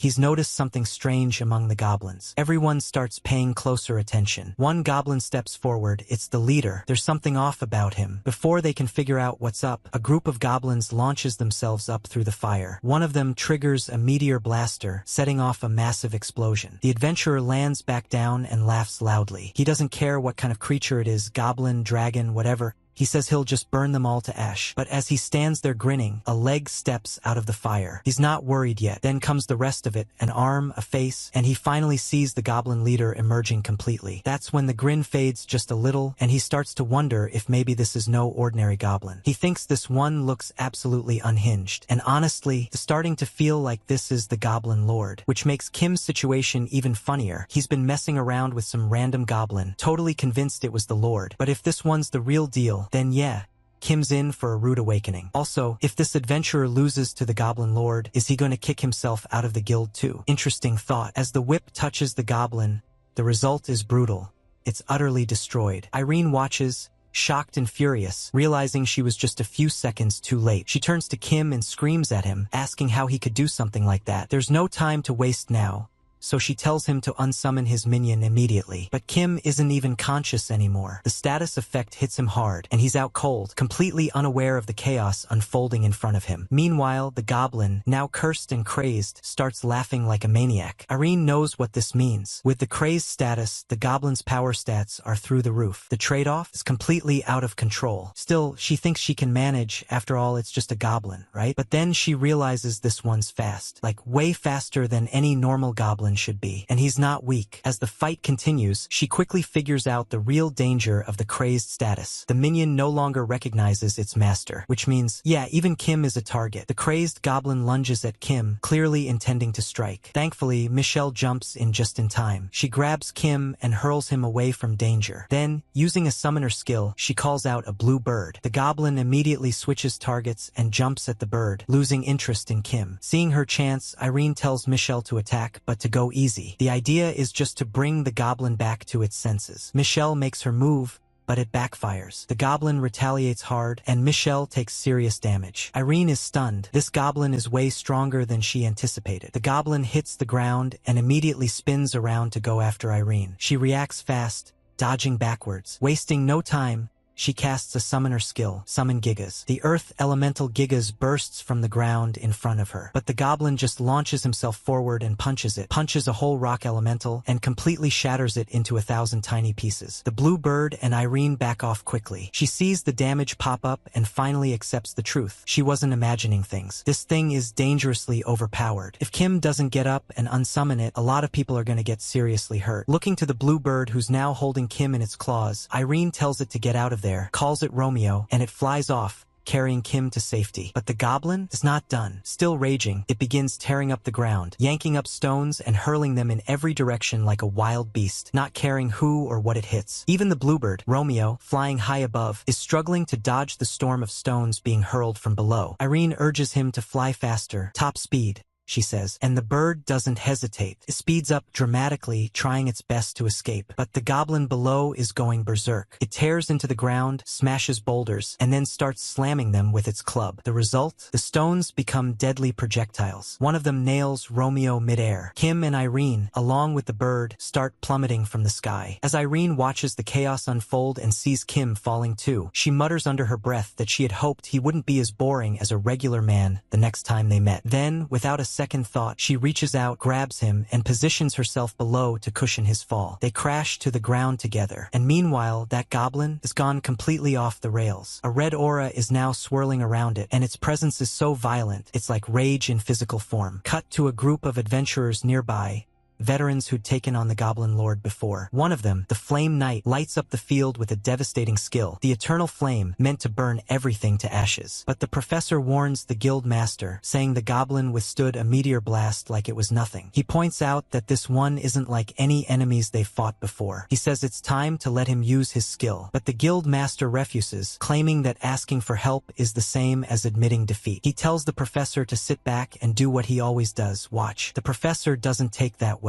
He reflects quietly, thinking that the only reason a genius with an IQ of 160 has never stepped up is because he was always told to stay back, and stupidly, he obeyed. Back in the fight, the Guild Master throws everything he's got at the goblin. The attack lands and actually staggers it a little, but then the goblin counters with 99,999,999 damage. The blast sends the Guild Master flying. The others watch, stunned. One of them stammers, asking if Charlotte saw it. She confirms, yeah, she saw it too. That was the max damage. Even the professor sees it clearly, and when a player takes damage way beyond their max HP, the system forcibly retires them. The brain just can't handle the pain signals. The professor panics and shouts, calling out for the Guild Master. But then a hand lands on his head. A voice says, casually, almost laughing, "Don't make it seem like I lost. Stop crying like that. It's the Guild Master. He's alive." The professor is shocked, barely able to believe it. He asks how he's still standing. The Guild Master just smirks and turns to him, reminding him of that so-called strategy talk he was going on about earlier. Then he points straight at the goblin, still raging in front of them, and asks if the genius has any ideas to beat a monster that hits for max damage with every swing. The professor thinks hard. After a moment, he says that realistically, the only strat would be to run away. Winning, completely impossible, but maybe they could at least land one hit. The Guild Master repeats it slowly, winning is impossible, but they can still get in one hit. Then he makes a decision. If there's a chance for one hit, then I'll make that hit the kill shot. The only person who could actually control that monster of a goblin is unconscious. And at this point, honestly, the goblin wasn't listening even when Kim was awake. Everyone's doomed, pretty much. But hey, I'm loving how insane this story's getting. Things are heating up like crazy. If you're just as hyped to know what happens next, show some love. If we hit 2,000 likes, the second part's coming immediately. Let's go.